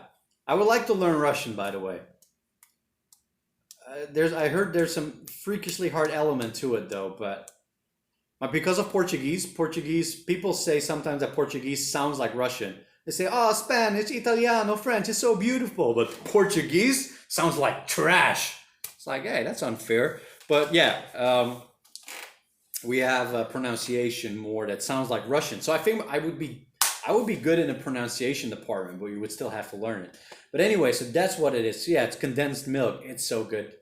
But then again, condensed milk is pretty much always pretty good, right? Isn't it? But send me some Russian pancakes. Sgushenu moloko or Sgushenka. Yeah, I'm hungry too. I gotta go to the supermarket, by the way. Dude, where's the Around the World food series? I don't know, mate. So maybe something. Would have to make a completely different channel for that. Aussie Adventurer. Hey, buddy. Day 41. Good morning, by the way. Crazy, isn't it? Aussie Outback hospitality at its best. Where you from, Aussie Adventurer? Early bird. It's probably like 6. No, it's 7 in the morning. Oh, that's not too bad. We've been on the stream now for 2 hours.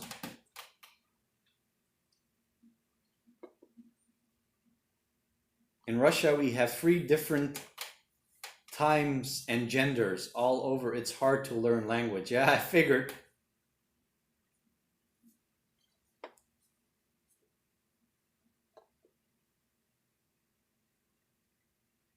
Tori Sherok. Ha, chips are overrated in Oz. See? There's dozens of us. Stoveflays from Green Hut on Main Square in Bruges. Hard to beat. Stoveflays can be pretty nice too.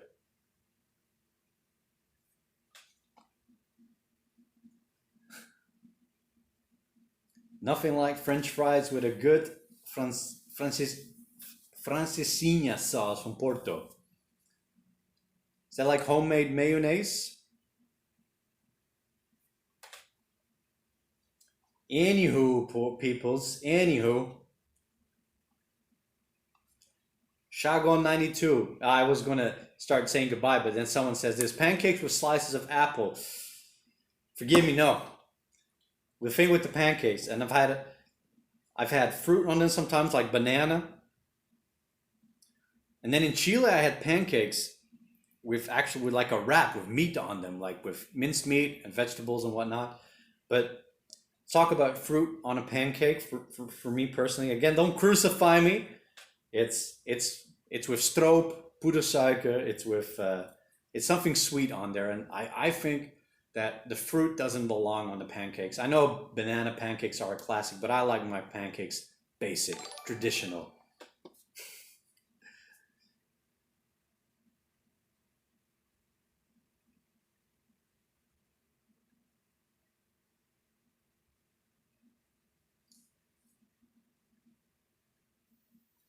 Yeah, Russian is going to be complicated, but I have a friend who speaks some Russian, I think, because he had a Russian girlfriend for a while, and he speaks fluent Arab, and that's actually pretty cool. Both of those languages.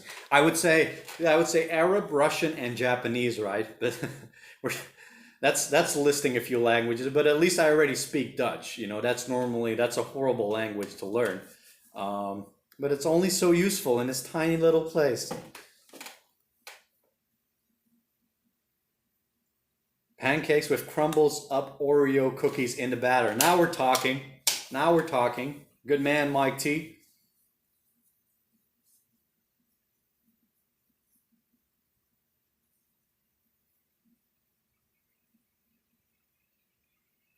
All right, Andre Costa. Next time I'm in Porto, I have to try it out.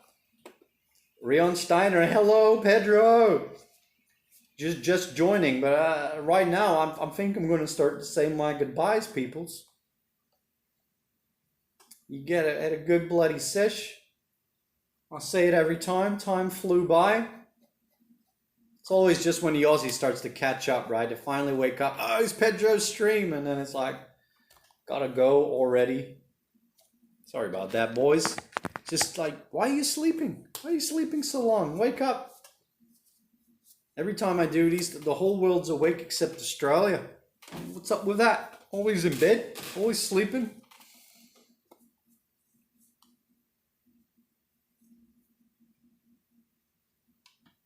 Andrusha, my goal is to start learning Spanish. Get that Duolingo, install it, and that owl will push you to excellence. Well, in the end, it's better to actually just be around Spanish-speaking people. It would be like like I said, to get back. I would like to learn Russian, but I know my my my patience with learning with grammar and whatnot. I tried a bit. I did a bit of Duolingo with Spanish, but it's just the best just to pick it up, and I wouldn't have the patience. I would have to force myself to really sit down and learn grammar and that sort of thing, or words. And that would be absolutely necessary. In Spanish, I can get away with my Portuguese, right? But in Russian, I have nothing to hold on to. You really need to get some basics in, don't you?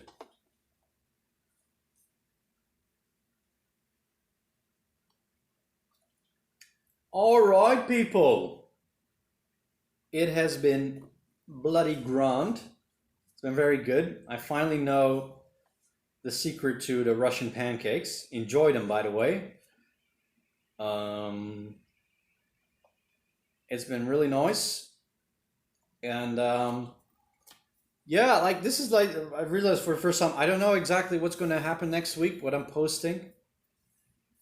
Otherwise, I would have had this Monday a video up, but these Japanese videos, these videos actually take me 2 days to make. I would still have to start on one, but yeah, I don't know. I don't know. Yeah,